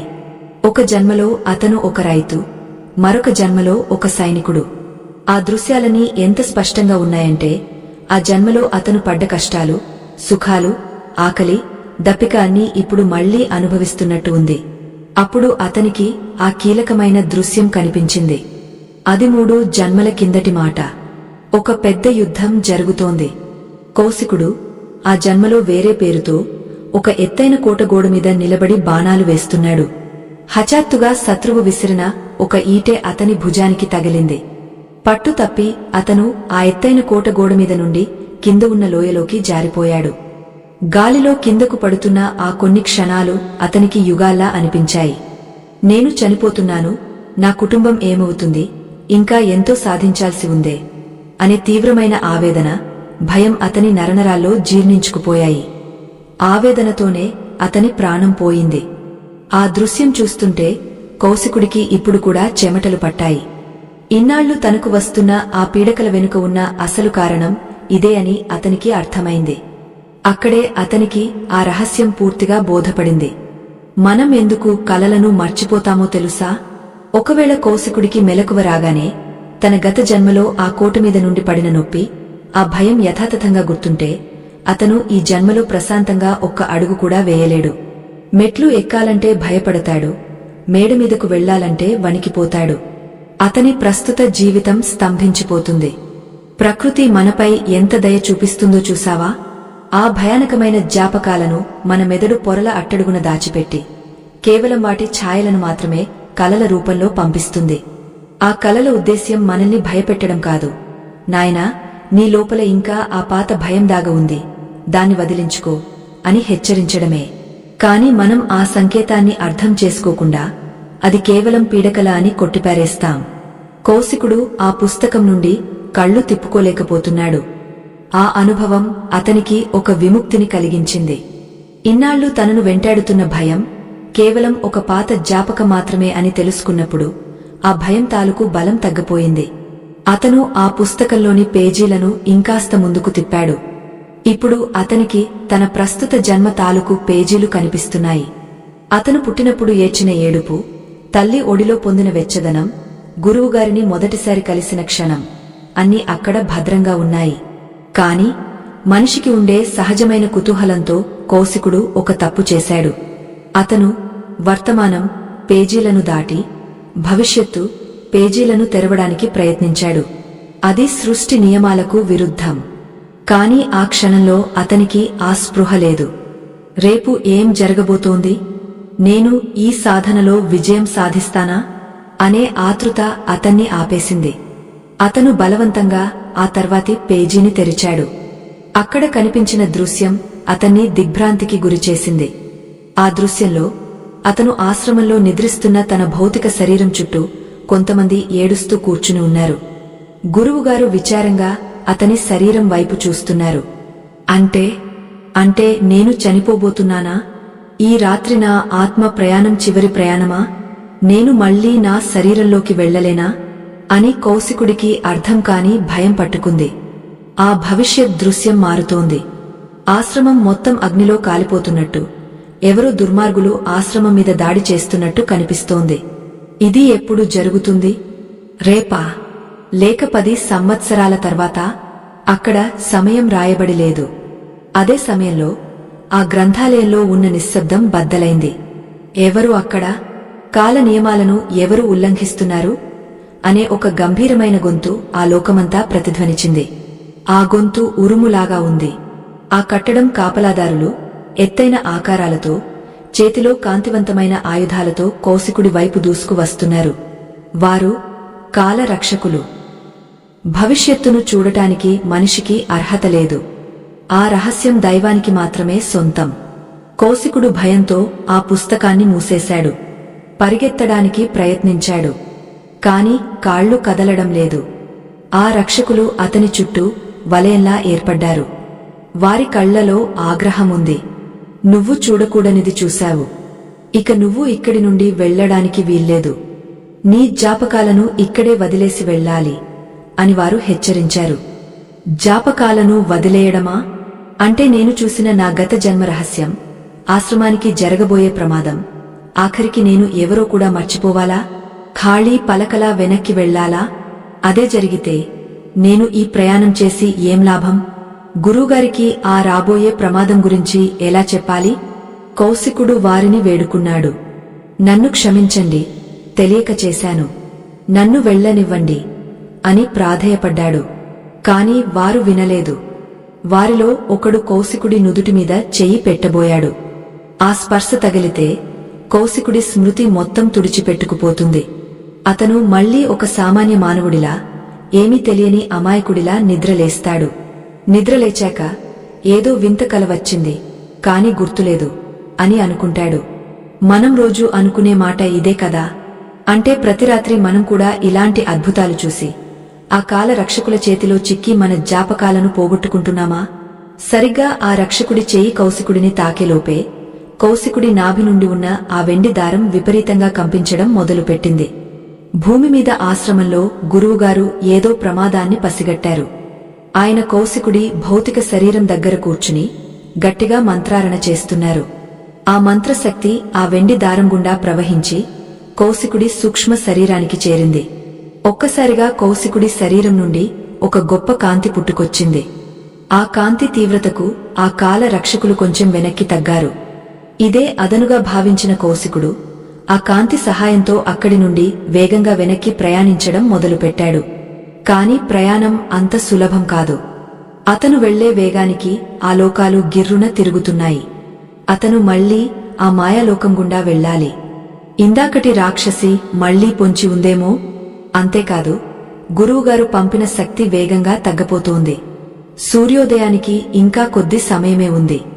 ఒకవేళ సూర్యకిరణాలు భూమిని తాకేలోపు కౌశికుడు తన శరీరంలోకి చేరకపోతే ఆ వెండి దారం తెగపోతుంది. అప్పుడు అతను శాశ్వతంగా ఒక ప్రేతాత్మలా ఆ లోకాల మధ్య తిరుగుతూ ఉండిపోవాల్సిందే. కౌశికుడు వాయువేగంతో కిందకు దూసుకుపోతున్నాడు. కాని దారిలో అతనికి ఒక విచిత్రమైన అడ్డంకి ఎదురైంది. అది ఒక భారీ అయస్కాంత పర్వతం. అది ఆత్మలను తన వైపు లాక్కుంటోంది. ఎంతో మంది ఆత్మలు దానికి అతుక్కుపోయి విలపిస్తున్నారు. కౌశికుడు కూడా ఆకర్షణకు గురయ్యాడు. అతని వేగం తగ్గింది. ఆ పర్వతం అతన్ని తన వైపు లాగుతోంది. గురువుగారి మంత్రబలం ఆ పర్వత శక్తి ముందు సరిపోవడం లేదు. కౌశికుడు నిస్సహాయంగా ఆ పర్వతం వైపు లాగబడుతున్నాడు. గురుదేవా, నన్ను రక్షించండి అని ఆర్తనాదం చేశాడు. కాని ఇక్కడ గొంతు పెగలదు. కేవలం భావన మాత్రమే పనిచేస్తుంది. ఆశ్రమంలో గురువుగారికి కౌశికుడి ఆపద తెలిసింది. ఆయన తన కమండలంలోని నీటిని కౌశికుడి ముఖం మీద చల్లారు. కాని కౌశికుడు కదలలేదు. ఆయన నాడిని పరీక్షించారు. నాడి చాలా బలహీనంగా కొట్టుకుంటోంది. శరీరం చల్లబడిపోతోంది. ప్రమాదం ముంచుకొస్తోంది. కౌశికుడు కర్మపర్వతం ఆకర్షణలో చిక్కుకున్నాడు. వాడిని బయటకు లాగాలంటే ఇప్పుడు నేనొక్కడినే చాలను. నాకు ప్రకృతి సహాయం కావాలి అని గురువుగారు ఆందోళన చెందారు. ఆ పర్వతం దగ్గర కౌశికుడికి ఒక గొంతు వినిపించింది. అది చాలా పరిచయమున్న గొంతు. కౌశిక్, రా, ఇక్కడే ఉండిపో. ఇక్కడ నీకు ఏ బాధ్యతలు ఉండవు, ఏ కష్టాలు ఉండవు. ఎందుకు మళ్లీ ఆ భూమి మీదకు వెళ్లి కష్టపడతావు అని ఆ గొంతు పిలుస్తోంది. తిరిగి చూస్తే అక్కడ నిలబడి ఉంది మరెవరో కాదు, కొన్నేళ్ల క్రితం చనిపోయిన కౌశికుడి తల్లి. ఆమె ఆత్మ ఆ పర్వతం మీద ఉంది. ఆమె చేతులు చాచి కౌశికుడిని పిలుస్తోంది. కౌశికుడి మనస్సు ద్రవించిపోయింది. అమ్మా అంటూ అతను ఆమె వైపు వెళ్లబోయాడు. భౌతిక బంధాలు సూక్ష్మలోకంలో కూడా వెంటాడతాయా? ఆ మమకారం అతన్ని శాశ్వతంగా బంధించబోతోందా? గురువుగారి పిలుపు ఒకవైపు, తల్లి పిలుపు మరొక వైపు. ఏది సత్యం, ఏది భ్రమ? అసలు ఆ పర్వతం మీద ఉన్నది నిజంగా అతని తల్లేనా, లేక అతని బలహీనతను ఆసరాగా చేసుకున్న మరొక మాయా? కౌశికుడు నిర్ణయం తీసుకునేలోపే తూర్పు దిక్కున ఆకాశం ఎర్రబడటం మొదలైంది. సూర్యుడు ఉదయించడానికి సిద్ధంగా ఉన్నాడు. సమయం మించిపోతోంది. ఇప్పుడు కౌశికుడు ఏం చేస్తాడు? తల్లి ప్రేమ కోసం అక్కడే ఉండిపోతాడా, లేక గురువుగారి కోసం, తను తెలుసుకున్న సత్యాన్ని ప్రపంచానికి చెప్పడం కోసం ఆ బంధాన్ని తెంచుకుని వస్తాడా? ఒకవేళ అతను రావాలనుకున్నా ఆ అయస్కాంత పర్వతాన్ని దాటగల శక్తి అతనికి ఉందా? కౌశికుడి ఆత్మ ప్రయాణం ఇక్కడితో ముగసిపోతుందా? ఈ ప్రశ్నలకు సమాధానం తెలియాలంటే, మరియు ఆశ్రమానికి పొంచి ఉన్న ఆ ముప్పు ఏమిటో తెలుసుకోవాలంటే మనం తర్వాతి భాగం కోసం వేచి చూడాల్సిందే. అక్కడ ఆ సూక్ష్మలోకంలో ఆ మంచుకొండ మీద కౌశికుడు నిశ్చేష్టుడై నిలబడిపోయాడు. ఎదురుగా ఉన్నది తన కన్నతల్లి. సంవత్సరాల క్రితం కాలం చేసిన ఆమె ఇప్పుడు అదే ప్రేమతో, అదే వాత్సల్యంతో చేతులు చాచి పిలుస్తోంది. కౌశిక్, ఎందుకు సందేహిస్తున్నావు? ఈ లోకం ఎంత ప్రశాంతంగా ఉందో చూడు. అక్కడ భూమి మీద కేవలం కష్టాలు, కన్నీళ్లు మాత్రమే ఉన్నాయి. నా దగ్గరకు వచ్చే, మనం ఎప్పటికీ విడిపోవద్దు అని ఆమె అంటున్న మాటలు కౌశికుడి హృదయాన్ని ద్రవింపజేస్తున్నాయి. ఆ పిలుపులోని మాధుర్యం, ఆ ప్రేమలోని బలహీనత అతన్ని కట్టిపడేశాయి. గురువుగారి హెచ్చరికలు, ఆశ్రమం, సాధన అన్నీ మెల్లగా మసకబారుతున్నాయి. అమ్మా అంటూ కౌశికుడు మరో అడుగు ముందుకు వేశాడు. ఆ పర్వతం అతన్ని పూర్తిగా మింగేయడానికి సిద్ధంగా ఉంది. కాని భూమిమీద ఆశ్రమంలో పరిస్థితి వేరుగా ఉంది. గురువుగారు కౌశికుడి నాడి క్షీణించడాన్ని గమనించారు. అతని శరీరం మంచు ముక్కలా చల్లబడిపోతోంది. ప్రాణం గాలిలో దీపంలా కొట్టుమిట్టాడుతోంది. గురువుగారికి అర్థమైంది, శిష్యుడు మోహబంధం అనే ఉచ్చులో చిక్కుకున్నాడని. మనిషిని భౌతిక ప్రపంచంలోనే కాదు, మరణానంతర ప్రపంచంలో కూడా వెంటాడే ఏకైక శత్రువు ఈ బంధమే. దీన్ని మాటలతో తెంచలేం. దీనికి శబ్ద శక్తి కావాలి. గురువుగారు వెంటనే తన పక్కన ఉన్న శంఖాన్ని చేతిలోకి తీసుకున్నారు. అది సాధారణ శంఖం కాదు, మంత్రసిద్ధి పొందిన పాంచజన్యం వంటి శక్తివంతమైన శంఖం. ఆయన ఊపిరితిత్తుల నిండా గాలి పీల్చుకుని సర్వశక్తులు ఒడ్డి ఆ శంఖాన్ని పూరించారు. ఓం అనే ప్రణవనాదంతో కలిసి ఆ శంఖధ్వని ఆశ్రమం మొత్తం ప్రతిధ్వనించింది. ఆ శబ్ద తరంగాలు భౌతిక ఆవరణను దాటి వాయువేగంతో సూక్ష్మలోకంలోకి ప్రవేశించాయి. అక్కడ తన తల్లి వైపు అడుగులు వేస్తున్న కౌశికుడి చెవిలో ఆ శంఖనాదం ఒక పిడుగులా పడింది. ఆ శబ్దం యొక్క తీవ్రతకు ఆ మాయా పర్వతం కంపించింది. కౌశికుడు ఉలిక్కిపడి ఆగపోయాడు. ఆ శబ్దం అతని మత్తును వదిలించింది. అది గురువుగారి పిలుపు అని, ప్రమాద ఘంటిక అని అతని అంతరాత్మ ఘోషించింది. ఆ శబ్ద ప్రకంపనలు తాకగానే కౌశికుడి ఎదురుగా ఉన్న తల్లి రూపం వణికిపోయింది. ఆమె ముఖంలోని ఆ సాత్వికత మాయమై ఒక రకమైన క్రూరత్వం కనిపించింది. రావద్దు, వెనక్కి వెళ్లొద్దు అంటూ ఆమె గొంతు రాక్షసంగా మారింది. మరుక్షణం ఆ తల్లి రూపం నల్లటి పొగలా మారిపోయింది. అది తల్లి ఆత్మ కాదు, ఆ పర్వతం సృష్టించిన భ్రమ. మనిషి మనస్సులో ఉన్న బలహీనమైన జ్ఞాపకాలను ఆసరాగా చేసుకుని ఆత్మలను బంధించే ఒక మాయాజాలమది. కౌశికుడికి నిజం తెలిసింది. ఇదంతా అబద్ధం, ఇదంతా నా మోహం అని గట్టిగా అరుస్తూ తన సంకల్ప బలాన్ని కూడగట్టుకున్నాడు. నేను సత్యాన్ని వెతుకుతున్న సాధకుడిని, ఈ బంధాలు నన్ను ఆపలేవు అని మనసులో బలంగా అనుకున్నాడు. ఎప్పుడైతే ఆ మానసిక బంధం తెగపోయిందో ఆ అయస్కాంత పర్వతం యొక్క ఆకర్షణ శక్తి ఒక్కసారిగా ఆగిపోయింది. కౌశికుడికి స్వేచ్ఛ లభించింది. ఇక ఆలస్యం చేయకూడదు. తూర్పు దిక్కున సూర్యకిరణాలు ఆకాశాన్ని తాకుతున్నాయి. కౌశికుడు ఆ వెండి దారాన్ని పట్టుకుని కాంతి వేగంతో కిందకు ప్రయాణించాడు. లోకాలను దాటుకుంటూ, మేఘాలను చీల్చుకుంటూ తన ఆశ్రమం వైపు దూసుకువచ్చాడు. అతని భౌతిక శరీరం అతనికి కనిపిస్తోంది. కాని ఇక్కడే అసలు సమస్య ఎదురైంది. ఆత్మ శరీరం నుండి బయటకు వెళ్లడం ఎంత కష్టమో, తిరిగా అందులో ఇమడటం కూడా అంతే కష్టం. ముఖ్యంగా ఇంత వేగంగా వచ్చినప్పుడు ఆ కుదుపును తట్టుకోవడం శరీరానికి చాలా ప్రమాదకరమైన విషయం. కౌశికుడు తన శరీరంలోకి ప్రవేశించడానికి ప్రయత్నించాడు. ధడేల్ మని ఏదో బరువు మీద పడినట్టు కౌశికుడి సూక్ష్మ శరీరం భౌతిక శరీరంలోకి జొరబడింది. కాని వెంటనే అతనికి మెలకువ రాలేదు. ఒక భయంకరమైన స్థితిలో అతను చిక్కుకుపోయాడు. అతని కళ్ళు గదిని చూస్తున్నాయి, చెవులు గురువుగారి మంత్రోచ్చారణను వింటున్నాయి. కాని శరీరం మాత్రం కదలడం లేదు. చేతి వేలు కూడా కదల్చలేకపోతున్నాడు. ఎవరో తన ఛాతీ మీద కూర్చుని గొంతు నులుముతున్నట్టు, ఊపిరి అందనట్టు ఒక విపరీతమైన ఒత్తిడి. ఇది చాలా మందికి అనుభవమే. దీన్నే మనం స్లీప్ పెరాలసిస్ అంటాం.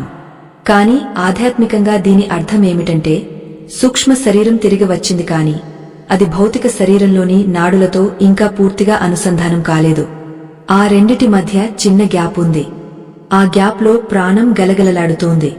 కౌశికుడు భయంతో వణికిపోతున్నాడు. గొంతులో నుండి మాట రావడం లేదు. గుండె మాత్రం డప్పు కొట్టినట్టు కొట్టుకుంటోంది. గురుదేవా అని అరవాలని ప్రయత్నిస్తున్నాడు. కాని గొంతు పెగలడం లేదు. గురువుగారికి ఆ స్థితి అర్థమైంది.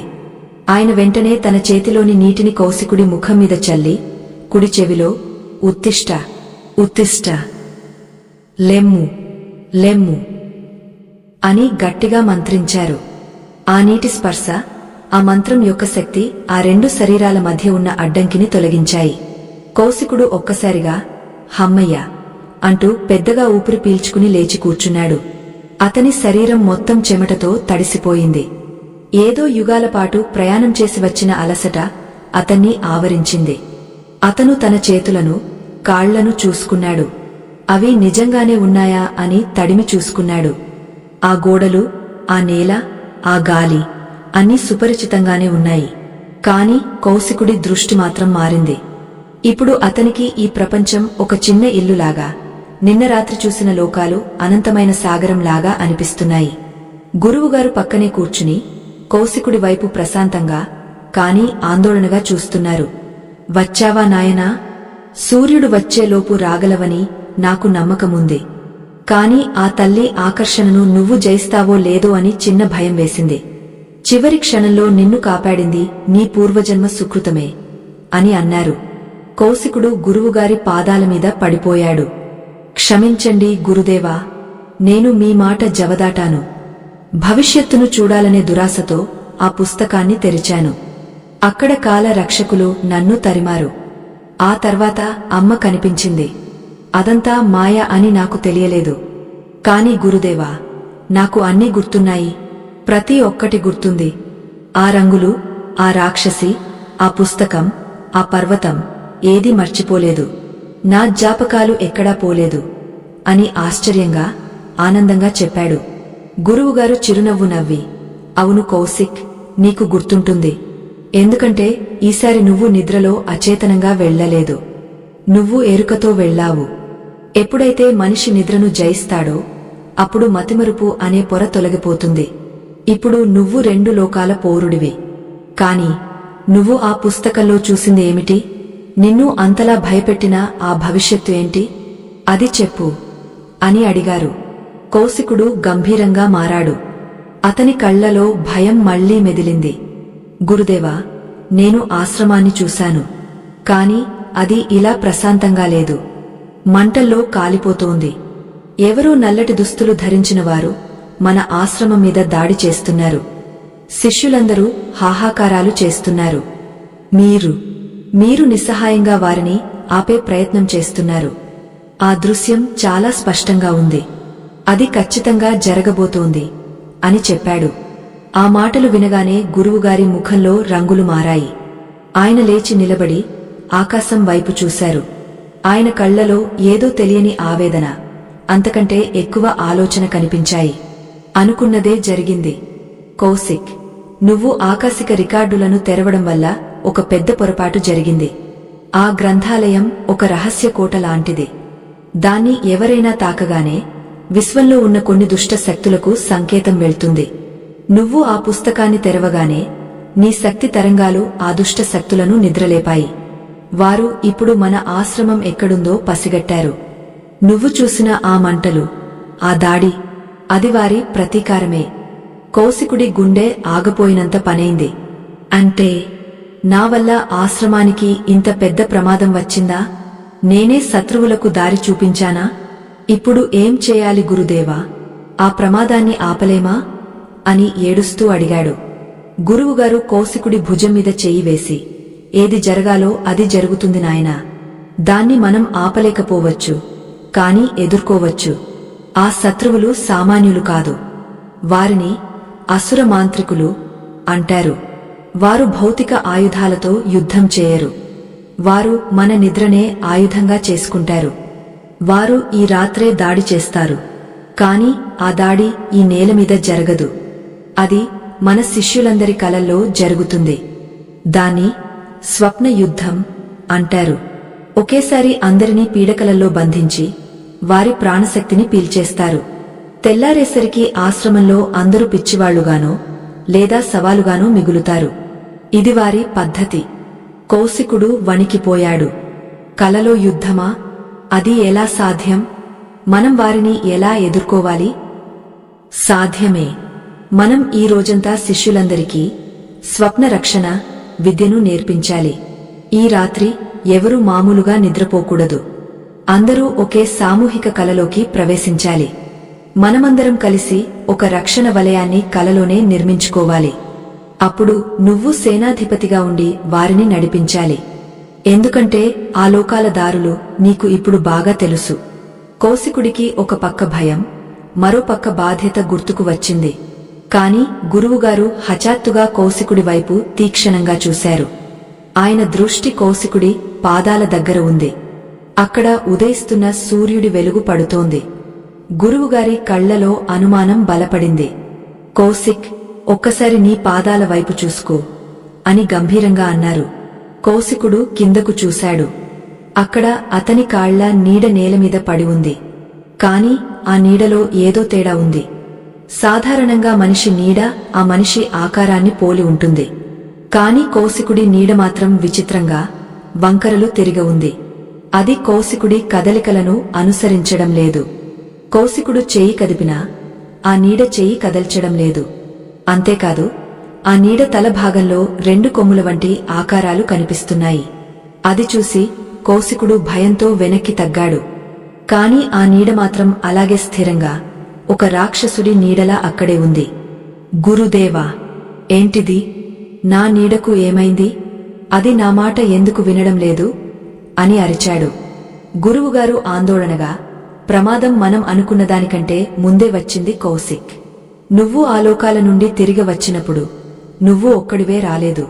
ఆ కాలరక్షకుల్లో ఒకడు, లేదా ఆ అసుర మాంత్రికుల గూజచారి ఒకడు నీ నీడలో దాక్కుని నీతో పాటే ఈ భూమి మీదకు వచ్చేశాడు. వాడు ఇప్పుడు నీ నీడ రూపంలో నీ వెంటే ఉన్నాడు. వాడు మన రహస్యాలన్నీ వింటున్నాడు. మన ప్రణాళికలన్నీ వాడికి తెలిసిపోతున్నాయి. ఇది చాలా ప్రమాదకరమైన పరిస్థితి. నీడను వదిలించుకోలేం, అలాగని వాడిని అలాగే ఉంచలేం. వాడు ఎప్పుడైనా నీ శరీరాన్ని ఆక్రమించుకోవచ్చు. ఆ నీడ మెల్లగా కదలడం మొదలుపెట్టింది. కౌశికుడు కదలకపోయినా ఆ నీడ తనంతట తానుగా పొడవు పెరుగుతూ గురువుగారి నీడవైపు పాకుతోంది. అది గురువుగారిని కూడా బంధించడానికి ప్రయత్నిస్తున్నట్టుంది. సూర్యకాంతిలో కూడా ఆ నీడ అంతకంతకు నల్లగా, చిక్కగా మారుతోంది. ఆశ్రమం మధ్యలో నిలబడి తన సొంత నీడ తనను చంపడానికి చూస్తుంటే కౌశికుడు ఏం చేయగలడు? కౌశిక్, కదలకు. అది నిన్ను రెచ్చగొట్టి నీ శరీరంపై పట్టు సాధించాలని చూస్తోంది. ఇప్పుడే మనం ఒక పని చేయాలి, లేకపోతే ఈ రాత్రి యుద్ధం జరగకముందే మనం ఓడిపోతాం అంటూ గురువుగారు తన చేతిలోని దండాన్ని, కర్రను ఎత్తారు. ఆయన ఆ నీడను భౌతికంగా కొట్టబోతున్నారా, లేక మంత్రశక్తితో బంధించబోతున్నారా? అసలు నీడలో దాక్కున్న ఆ శత్రువును బయటకు లాగడం సాధ్యమేనా? ఈ విచిత్రమైన సమస్య నుండి వారు ఎలా బయటపడతారు? ఈ రహస్యం తెలియాలంటే, మరియు ఆశ్రమాన్ని రక్షించుకోవడానికి జరగబోయే ఆ అద్భుతమైన స్వప్న యుద్ధం గురించి తెలుసుకోవాలంటే మనం తర్వాతి భాగం వరకు ఆగాల్సిందే. గురువుగారు తన చేతిలోని దండాన్ని పైకి ఎత్తగానే కౌశికుడు భయంతో కళ్ళు మూసుకున్నాడు. కాని ఆ దండం కౌశికుడిని తాకలేదు. గురువుగారు ఆ దండాన్ని వేగంగా గాలిలో తిప్పుతూ సూర్యుడికి ఎదురుగా నిలబడి ఒక ప్రత్యేకమైన కోణంలో ఆ నీడను ఖండించారు. అదే సమయంలో ఆయన తన కమండలంలోని నీటిని ఆ నీడమీద పోస్తూ, ఛాయా అపసర్ప, ఓ నీడ తొలగపో అని గట్టిగా గద్దించారు. ఆ నీరు ఆ నీడను తాకగానే మండుతున్న నూనెలో నీటిబొట్టు పడినట్లు చరచర మంటూ శబ్దం వచ్చింది. కౌశికుడి కాళ్ల దగ్గర ఉన్న ఆ వికృతమైన నీడ గెలగెలలాడింది. అది కౌశికుడి అరికాళ్ల నుండి విడిపోవడానికి ఇష్టపడనట్టు బలంగా పట్టుకుంది. గురువుగారు వెంటనే తన జోలెలోంచి గుప్పెడు విభూతిని తీసి దానిని గాలిలోకి విసురుతూ ఒక అగ్ని మంత్రాన్ని పశించారు. ఆశ్చర్యకరంగా ఆ విభూతి గాలిలోనే మండి నిపురవ్వలుగా మారి ఆ నీడమీద పడింది. నిప్పుకి నీడకి పడదు కదా! ఆ నిపురవ్వల వేడిని తట్టుకోలేక ఆ దుష్టశక్తి కౌశికుడి నీడను వదిలేసి ఒక నల్లటి పొగలాగా గాలిలోకి లేచింది. ఆ పొగ గాలిలో ఒక భయంకరమైన రాక్షస ముఖంగా మారింది. ఓ ముసలి సన్యాసి, ఇప్పుడు నన్ను తరిమేయగలవేమో, కాని ఈ రాత్రి జరగబోయే మారణహోమాన్ని నువ్వు ఆపలేవు. మా నాయకుడు వస్తున్నాడు. మీ అందరి జ్ఞాపకాలను మింగేస్తాడు. మీ ఆశ్రమం శ్మశానం కాబోతోంది అంటూ వికటాట్టహాసం చేసి ఆ పొగ ఆకాశంలో కలిసిపోయింది. కౌశికుడు వణుకుతున్న కాళ్లతో కింద కూలబడిపోయాడు.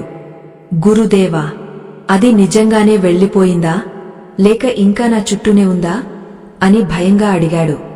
గురువుగారు అతన్ని లేపి, వెళ్లిపోయింది కౌశిక్, కాని అది వెళ్తూ వెళ్తూ మనకు యుద్ధం ఖరారైందనే సందేశాన్ని ఇచ్చింది. ఇప్పుడు మనకు మిగిలి ఉన్న సమయం చాలా తక్కువ. సూర్యుడు అస్తమించేలోపు మనం సిద్ధం కావాలి అని చెప్పారు. వెంటనే గురువుగారు ఆశ్రమంలోని గంటను మోగించారు. ఆ ధ్వనికి శిష్యులందరూ పరుగు పరుగున వచ్చారు. అందరి ముఖాల్లోనూ ఆందోళన కనిపిస్తోంది. గురువుగారు వారిని ఉద్దేశించి మాట్లాడారు. బిడ్డలారా, ఈరోజు మన ఆశ్రమానికి ఒక గడ్డు కాలం వచ్చింది. ఇన్నాళ్లు మీరు నేర్చుకున్న విద్య, చేసిన సాధన అంతా ఈ ఒక్క రాత్రి పరీక్షించబడబోతోంది. మన శత్రువులు మనపై భౌతికంగా దాడి చేయడం లేదు. వారు మన నిద్రపై దాడి చేయబోతున్నారు. ఈ రాత్రి ఎవరైనా ఏమరుపాటుగా నిద్రపోతే రేపు ఉదయం వారు ప్రాణాలతో లేవకపోవచ్చు, లేదా పిచ్చివాళ్లుగా మిగిలిపోవచ్చు. శిష్యుల్లో కలకలం రేగింది. నిద్రలో దాడి చేస్తే మేమేం చేయగలం గురుదేవా? కత్తిపట్టి యుద్ధం చేయమంటే చేస్తాం, కాని కలలో ఎలా యుద్ధం చేయాలి అని ఒక శిష్యుడు అడిగాడు. అప్పుడు గురువుగారు కౌశికుడి వైపు చూసి, కౌశిక్ మీకు నాయకత్వం వహిస్తాడు. అతను ఆ లోకాలను చూసి వచ్చాడు. యుద్ధం ఎలా చేయాలో నేను ఇప్పుడు మీకు నేర్పిస్తాను. దీనిని సామూహిక స్వప్న ప్రక్రియ అంటారు అని చెప్పారు. సాయంత్రం అయ్యింది. సూర్యుడు అస్తమిస్తున్నాడు. చీకటి పడుతుంటే ఆశ్రమంలో భయం కూడా పెరుగుతోంది. గురువుగారు ఆశ్రమం మధ్యలో ఒక పెద్ద యాగశాలను సిద్ధం చేయించారు. కాని అందులో నిప్పు లేదు. దానికి బదులుగా నేలమీద పసుపు, కుంకుమలతో ఒక పెద్ద మండలాన్ని గీశారు. అది శ్రీచక్రం ఆకారంలో ఉంది. శిష్యులందరూ ఆ చక్రం చుట్టూ వృత్తాకారంలో కూర్చున్నారు. మధ్యలో కౌశికుడు, అతని వెనుక గురువుగారు కూర్చున్నారు. వినండి, గురువుగారు గంభీరంగా చెప్పారు. ఈ రాత్రి ఎవరూ ఆహారం తీసుకోకూడదు. కడుపు నిండా ఉంటే నిద్ర వస్తుంది కాని ఎరుక ఉండదు. ఇప్పుడు నేను మీకు ఒక ప్రత్యేకమైన కషాయాన్ని ఇస్తాను. ఇది సోమలత రసం కాదు, కాని అంతకంటే శక్తివంతమైనది. దీనిని తాగితే మీ మెదడులోని నాడులు ఉత్తేజితమవుతాయి. మీరు నిద్రపోతారు, కాని మీ మనస్సు పూర్తిగా మేల్కొనే ఉంటుంది. నేను ఓం అని చెప్పగానే అందరూ ఒకేసారి పడుకోవాలి. మీరందరూ ఒకే విషయాన్ని గట్టిగా సంకల్పించుకోవాలి. మేము మా ఆశ్రమంలోనే ఉన్నాం, ఇది మా కోట అని భావించాలి. మీ అందరి సంకల్పం కలిస్తే స్వప్నలోకంలో ఒక అభేద్యమైన కోట తయారవుతుంది. శిష్యులందరూ ఆ కషాయాన్ని తాగారు. చేదుగా ఉన్నా గురువుగారి ఆజ్ఞ అని గటగటా తాగేశారు. మెల్లగా అందరికీ కళ్ళు బరువు ఎక్కడం మొదలైంది. గురువుగారు మంత్రం చదువుతున్నారు. కౌశికుడు తన కళ్ళు మూసుకుని తన ఆజ్ఞా చక్రం మీద దృష్టి నిలిపాడు.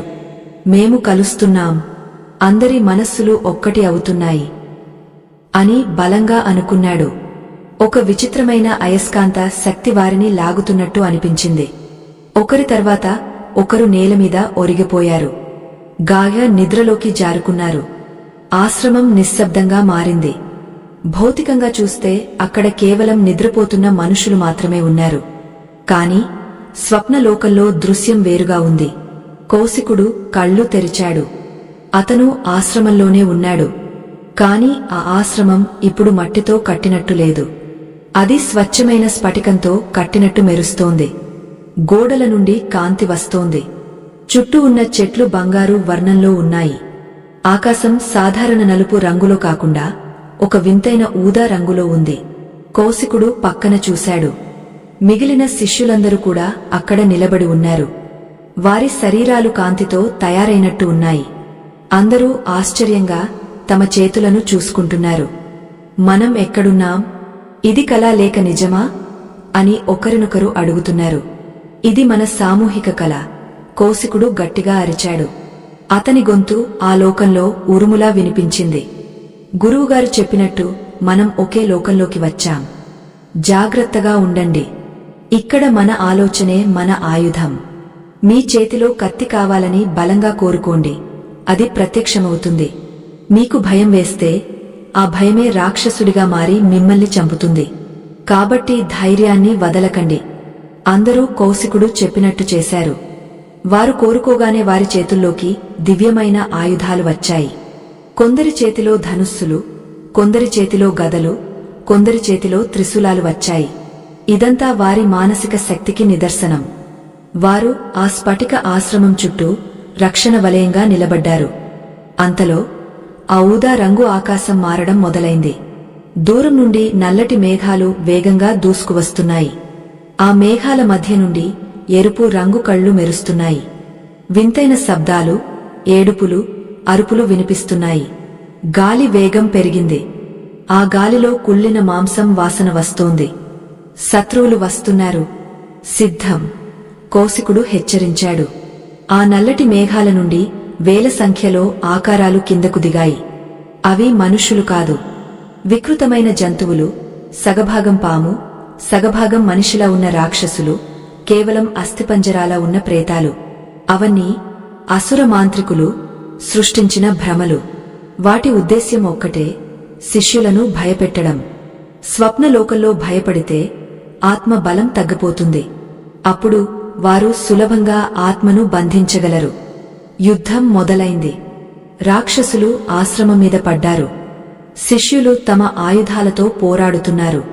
ఒక శిష్యుడు బాణం వదిలితే అది గాలిలో నిప్పు కణికలా మారి రాక్షసుడిని తాకి బూడిద చేసింది. మరొక శిష్యుడు గదతో కొడితే పిడుగుపడ్డ శబ్దం వచ్చింది. మొదట్లో శిష్యులు ఉత్సాహంగానే పోరాడారు. వారికి ఇది ఒక ఆటలా అనిపించింది. మేము గెలుస్తున్నాం అని అరుస్తున్నారు. కాని కౌశికుడు మాత్రం ఆందోళనగా చూస్తున్నాడు. వచ్చినవి కేవలం సైనికులు మాత్రమే. అసలైన నాయకుడు ఇంకా రాలేదు.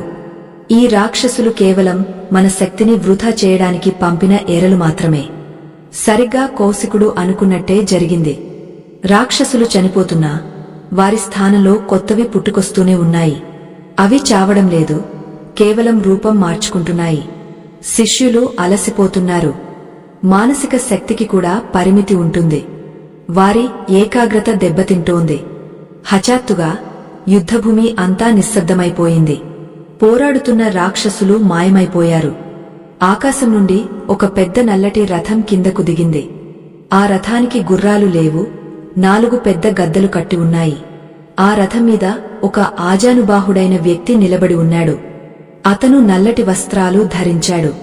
అతని తలమీద కిరీటముంది, కాని అది ఎముకలతో చేసింది. అతని కళ్ళు నిప్పు కణాల్లా ఉన్నాయి. అతనే అసుర మాంత్రికుల నాయకుడు కాలకేతువు. కాలకేతువు రథం దిగి ఆశ్రమం వైపు నడిచాడు.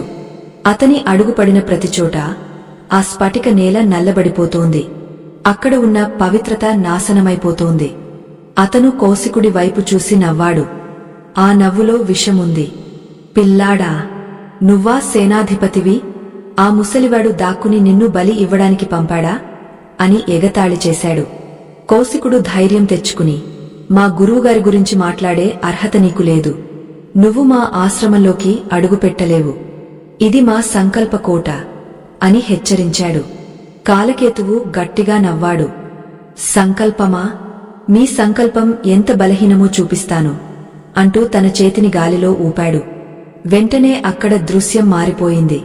కౌశికుడి పక్కన ఉన్న ఒక శిష్యుడికి తన తల్లి చనిపోయిన దృశ్యం కనిపించింది. మరొకరికి తన ఇంటికి నిప్పంటుకున్న దృశ్యం కనిపించింది. ఇంకొకరికి పాము కరుస్తున్న దృశ్యం కనిపించింది. కాలకేతువు వారి మనసుల్లోని లోతైన భయాలను బయటకు లాగి వాటినే దృశ్యాలుగా మార్చేశాడు. శిష్యులు ఆ భ్రమలను నిజమనుకుని ఆయుధాలు వదిలేసి ఏడ్వడం మొదలుపెట్టారు. అమ్మా అని ఒకరు, కాపాడండి అని మరొకరు అరుస్తూ కింద పడిపోయారు. వారి రక్షణ వలయం బద్దలైపోయింది. కౌశికుడు గట్టిగా అరుస్తున్నాడు, అదంతా అబద్ధం, నమ్మకండి, కళ్ళు తెరవండి అని. కాని ఎవరు వినే స్థితిలో లేరు. భయమనే విషం వారి నరనరాల్లోకి ఎక్కిపోయింది. ఇప్పుడు కౌశికుడు ఒక్కడే మిగలాడు. కాలకేతువు అతని వైపు అడుగులు వేస్తున్నాడు. చూసావా కౌశిక్, మనిషికి ఎంత జ్ఞానమున్నా భయం ముందు అదంతా శూన్యం. ఇప్పుడు నీ వంతు.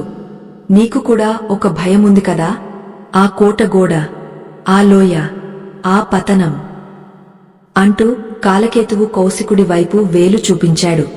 వెంటనే కౌశికుడి కాళ్ల కింద ఉన్న నేల మాయమైపోయింది. అతను మళ్లీ ఆ కోట గోడమీద నిలబడి ఉన్నాడు. కింద అంతులేని లోయ. కాలకేతువు అతని వెనుక నిలబడి, దూకే, నీ విధి అదే అని వెనక నుండి నెట్టబోయాడు.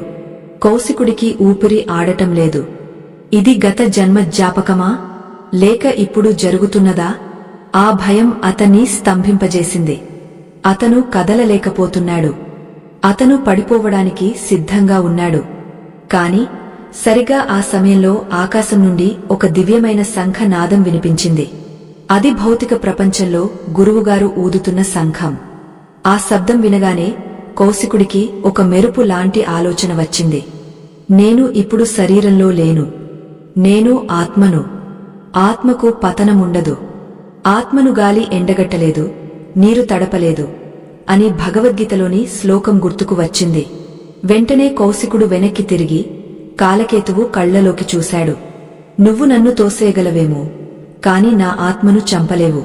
నా భయమే నీ బలం. ఆ భయాన్ని నేను ఇప్పుడు వదిలేస్తున్నాను అంటూ కళ్ళు మూసుకుని ఓం నమః శివాయ అని గట్టిగా జపించాడు. కౌశికుడి శరీరం నుండి ఒక కాంతి వచ్చింది. ఆ కాంతి తీవ్రతకు కాలకేతువు సృష్టించిన ఆ కోటగోడ, ఆ లోయ అన్నీ కరిగిపోయాయి. తిరిగవారు స్వప్న ఆశ్రమంలోకి వచ్చారు. కాని కాలకేతువు ముఖంలో ఓటమి లేదు. ఇంకాస్త కోపం పెరిగింది. బాగుంది, నీ భయాన్ని జయించావు. కాని నా దగ్గర ఇంకో ఆయుధముంది. దీనిని ఎవరు జయించలేరు అంటూ తన నడుముకున్న ఒక చిన్న నల్లటి సీసాని తీశాడు. ఇది మహావిస్మృతి. ఇది బ్రహ్మ రాసిన తలరాతను కూడా తుడిచేయగలదు. దీన్ని నేను ఈ నేలమీద పగలగొడితే ఇక్కడ ఉన్న మీ అందరి ఆత్మలు తమ మూలాన్ని మర్చిపోతాయి. మీరు ఎవరో, ఎక్కడి నుండి వచ్చారో, మీ పేర్లేమిటో అన్నీ శాశ్వతంగా మర్చిపోతారు. మీరు కేవలం నడిచే సవాలుగా మిగిలిపోతారు. ఆ తర్వాత మీ శరీరాలను ఆక్రమించుకోవడం మాకు చాలా సులభం అని చెప్పి ఆ సీసాని నేలకేసి కొట్టడానికి చెయ్యి ఎత్తాడు. కౌశికుడి గుండె ఆగపోయింది. చనిపోతే మళ్లీ పుట్టొచ్చు, కాని అసలు నేనెవరో మర్చిపోతే, ఆత్మజ్ఞానం పోతే అది మరణం కంటే భయంకరమైన శిక్ష. ఆ సీసా నేలకు తగిలితే అంతా సమాప్తం. దాన్ని ఆపడానికి కౌశికుడు దగ్గర ఏ ఆయుధం లేదు. దూరం చాలా ఎక్కువ ఉంది. కాలకేతువు చెయ్యి కిందకు దిగుతోంది. సీసా నేలను తాకడానికి ఇంకా కొన్ని క్షణాలే మిగిలి ఉన్నాయి. ఆ సమయంలో స్పృహ కోల్పోయి పడి ఉన్న శిష్యులందరి మధ్య నుండి ఒక అద్భుతమైన శక్తి ప్రవాహం కౌశికుడికి కనిపించింది. అది గురువుగారి సూక్ష్మ శరీరం కాదు. అది అంతకంటే శక్తివంతమైనది. స్వప్న లోకానికి కూడా ఒక అధిదేవత ఉంటుంది. ఆమె పేరు స్వప్న వారాహి. గురువుగారు భౌతిక ప్రపంచం నుండి ఆమెను ఆవాహన చేశారా? ఆ సీసా నేలను తాకబోతోంది. కాని తాకలేదు. గాలిలో ఎవరో దాన్ని పట్టుకున్నట్టు అది ఆగపోయింది. కాలకేతువు ఆశ్చర్యంగా చూశాడు. ఎవరు? నా మాయను అడ్డుకునేది ఎవరు అని అరిచాడు. అప్పుడు ఆశ్రమం మధ్యలో ఉన్న ఆ స్ఫటికలింగం నుండి ఒక స్త్రీ రూపం బయటకు వచ్చింది. ఆమె చేతిలో ఒక పెద్ద రోకలి ఉంది. ఆమె కళ్ళు సూర్యుడిలా వెలుగుతున్నాయి. ఆమె మరెవరో కాదు, నిద్రకు కలలకు అధిదేవత అయిన స్వప్న వారాహి అమ్మవారు. ఆమె కౌశికుడి వైపు చూసి, భయపడకు బిడ్డా, ధర్మం కోసం నిలబడిన వారికి ప్రకృతి ఎప్పుడూ తోడుంటుంది అని అభయమిచ్చింది. కాని కాలకేతువు వెనక్కి తగ్గలేదు. దేవత అయినా సరే నా చీకటి ముందు తలవంచాల్సిందే అంటూ తన మాయాజాలంతో ఆ సీసాను పేల్చడానికి ప్రయత్నించాడు. ఆ సీసా పగిలితే వచ్చే ఆ నల్లటి పొగ ఆ దేవతను కూడా కప్పేస్తుందా? అమ్మవారు ఆ విస్మృతిని ఎలా అడ్డుకుంటారు? అసలు గురువుగారు బయట ఏం చేస్తున్నారు? ఈ యుద్ధం ఎలా ముగుస్తుంది? మనం ఎందుకు కలలు మర్చిపోతామో చెప్పే ఆ అంతిమ రహస్యం ఈ యుద్ధం చివరలో బయటపడుతుందా? ఈ అద్భుతమైన ఘట్టం యొక్క ముగింపు మరియు ఈ కథనం యొక్క సారాంశం తెలియాలంటే మనం చివరి భాగం వరకు ఆగాల్సిందే. కాలకేతువు చేతిలో నుండి జారిపడిన ఆ నల్లటి సీసా నేలను తాకేలోపే స్వప్నవారాహి అమ్మవారు తన చేతిలోని రోకలిని గాలిలో గరగరా తిప్పారు. ఆ రోకలి నుండి వెలువడిన ఒక అదృశ్య శక్తి ఆ సీసాను గాలిలోనే స్తంభించిపోయేలా చేసింది. కాలకేతువు కళ్లలో ఆశ్చర్యం, భయం ఒక్కసారిగా మెదిలాయి. తన మాయాజాలం పని చేయడం లేదని గ్రహించేలోపే అమ్మవారు ఆ సీసా వైపు తన చూపును సారించారు. ఆ చూపులోని తీక్షణతకు ఆ సీసా గాలిలోనే కరిగి నీరులా మారిపోయింది. ఆ నీరు నేలమీద పడగానే అక్కడ నల్లటి మచ్చ ఏర్పడలేదు సరికదా, ఒక అద్భుతమైన తెల్లని తామర పువ్వు పుట్టుకొచ్చింది. విషం అమృతంగా మారిన ఆ దృశ్యం చూసి కాలకేతువు వణికిపోయాడు. అమ్మవారు గంభీర స్వరంతో, ఓ అజ్ఞాని, విస్మృతి అనేది కేవలం మనుషుల బలహీనత అని నువ్వు అనుకుంటున్నావు. కాని అది సృష్టిని నడిపించే ఒక గొప్ప వరం. పాతది మర్చిపోతేనే కొత్తది పుడుతుంది. గత జన్మల బాధలు మర్చిపోతేనే ఈ జన్మలో మనిషి ప్రశాంతంగా బతకగలడు. ఆ విస్మృతిని నువ్వు ఆయుధంగా మార్చాలనుకోవడం ప్రకృతి ధర్మానికి విరుద్ధం అని హెచ్చరించారు. ఆ మాటలు వినగానే కాలకేతువుకు కోపం కట్టలు తెంచుకుంది.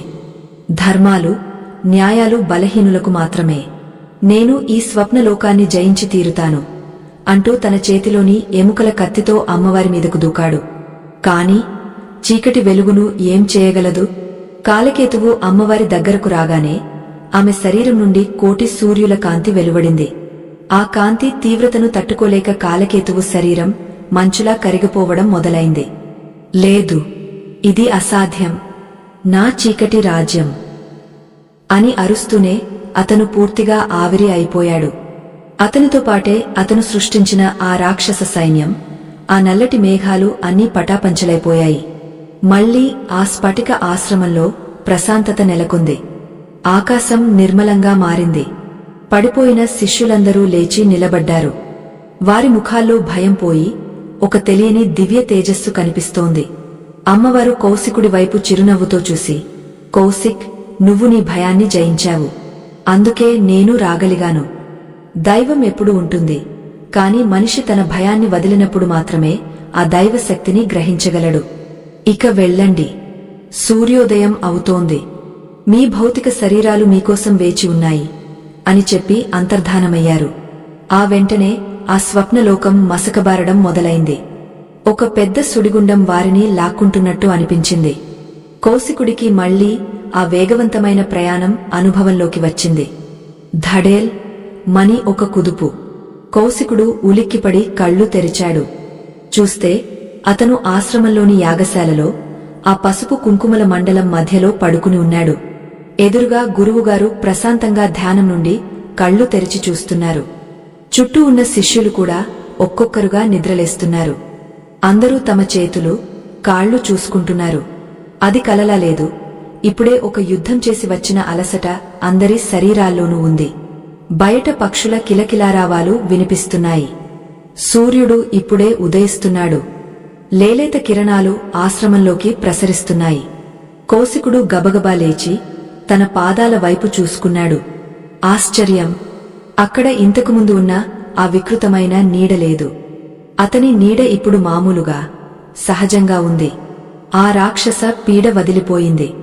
కౌశికుడు పరుగున వెళ్లి గురువుగారి పాదాలకు నమస్కరించాడు. గురుదేవా, మనం గెలిచాం. అమ్మవారు వచ్చారు. కాలకేతువు అంతమయ్యాడు అని ఆనందబాష్పాలతో చెప్పాడు. గురువుగారు కౌశికుడిని లేపి గుండెలకు హత్తుకున్నారు. నాకు తెలుసు నాయనా, ఆ అమ్మవారి అనుగ్రహం మన ఆశ్రమాన్ని కాపాడింది. కాని అన్నిటికంటే ముఖ్యంగా నీ ధైర్యం మనల్ని గెలిపించింది అని మెచ్చుకున్నారు. శిష్యులందరూ గురువుగారి చుట్టూ చేరారు. వారికి ఇంకా నమ్మశక్యంగా లేదు. రాత్రి జరిగింది కలా, నిజమా అని చర్చించుకుంటున్నారు. అప్పుడు కౌశికుడు ఒక ప్రశ్న అడిగాడు. గురుదేవా, ఆపద గడిచింది. కాని నా మనసులో ఇంకా ఒక సందేహం మిగిలి ఉంది. మనం ఇప్పుడు సురక్షితంగా ఉన్నాం.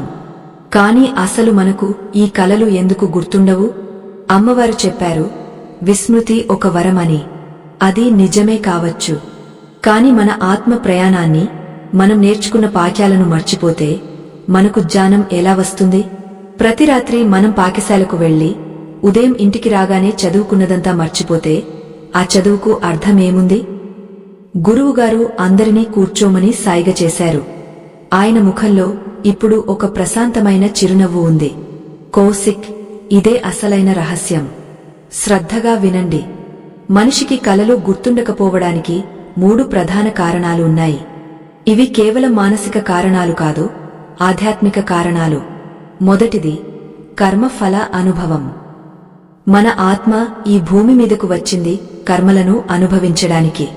ఒకవేళ నువ్వు రాత్రి కలలో స్వర్గానికి వెళ్లి అక్కడ అమృతాన్ని తాగి అప్సరసలతో నాట్యం చేసి వచ్చావనుకో, ఉదయం లేవగానే నీకు ఆ జ్ఞాపకం స్పష్టంగా ఉంటే నువ్వు ఈ భూమి మీద ఉన్న కష్టాలను, ఆకలిని, బాధను అనుభవించగలవా?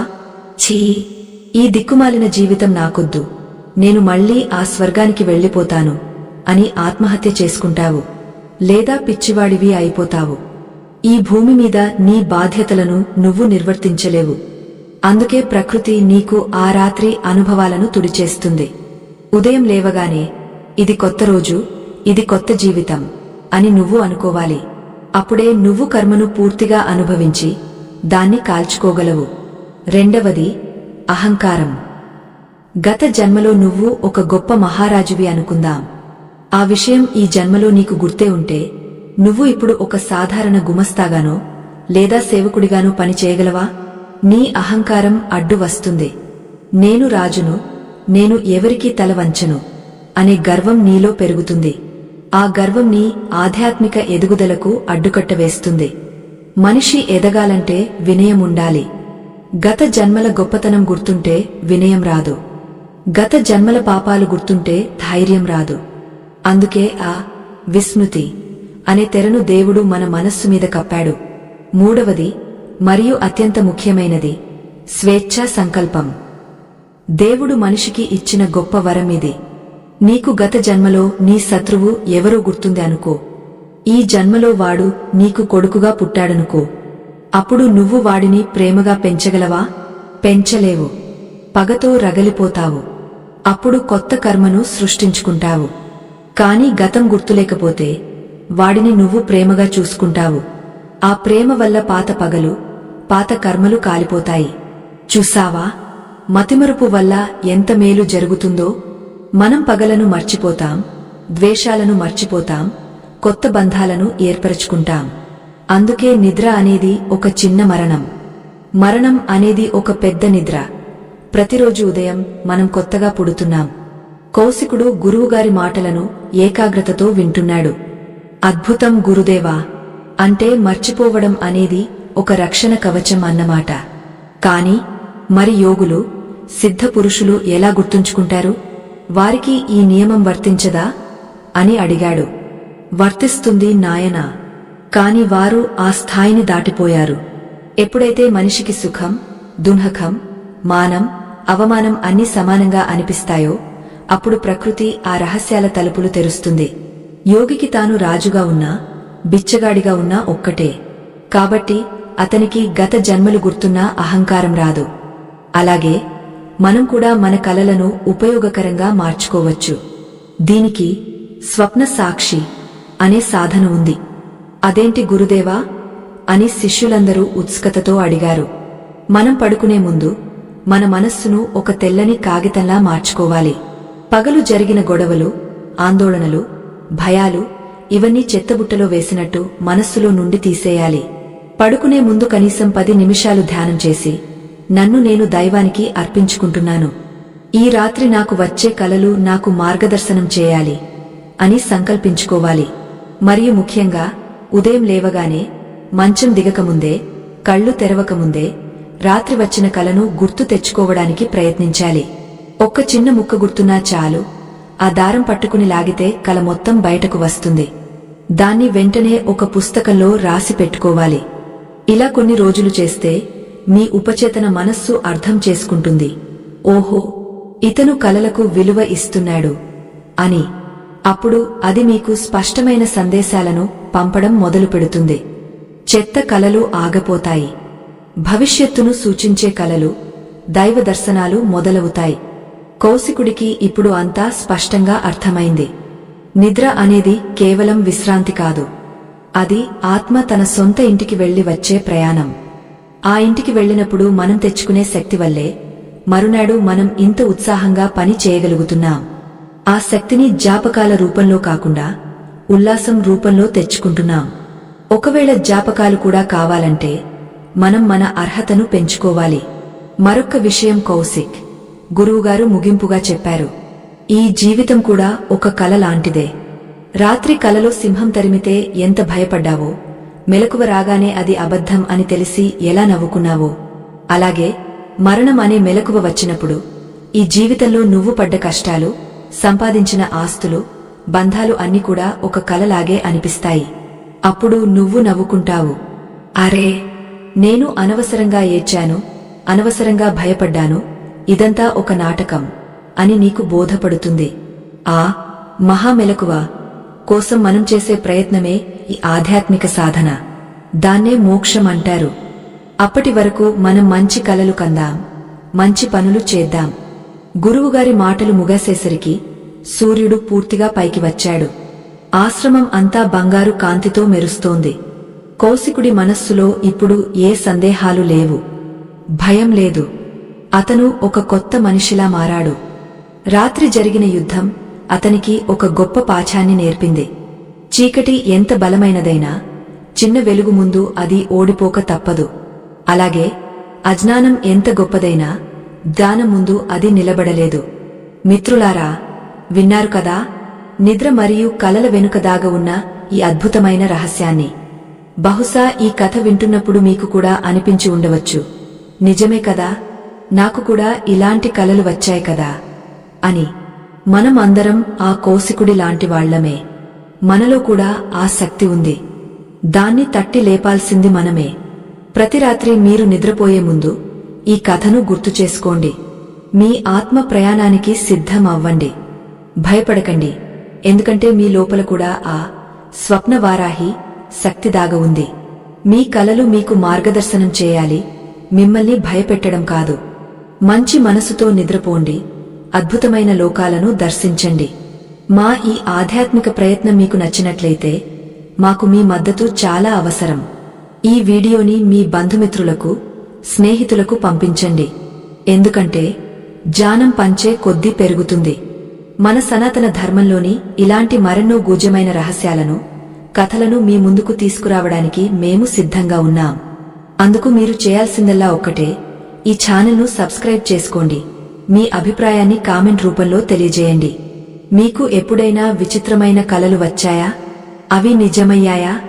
మీ అనుభవాలను కింద కామెంట్లలో పంచుకోండి. మనం అందరం ఒకరి అనుభవాల నుండి ఒకరం నేర్చుకుందాం. సర్వేజన సుఖినో భవంతు. స్వస్తి.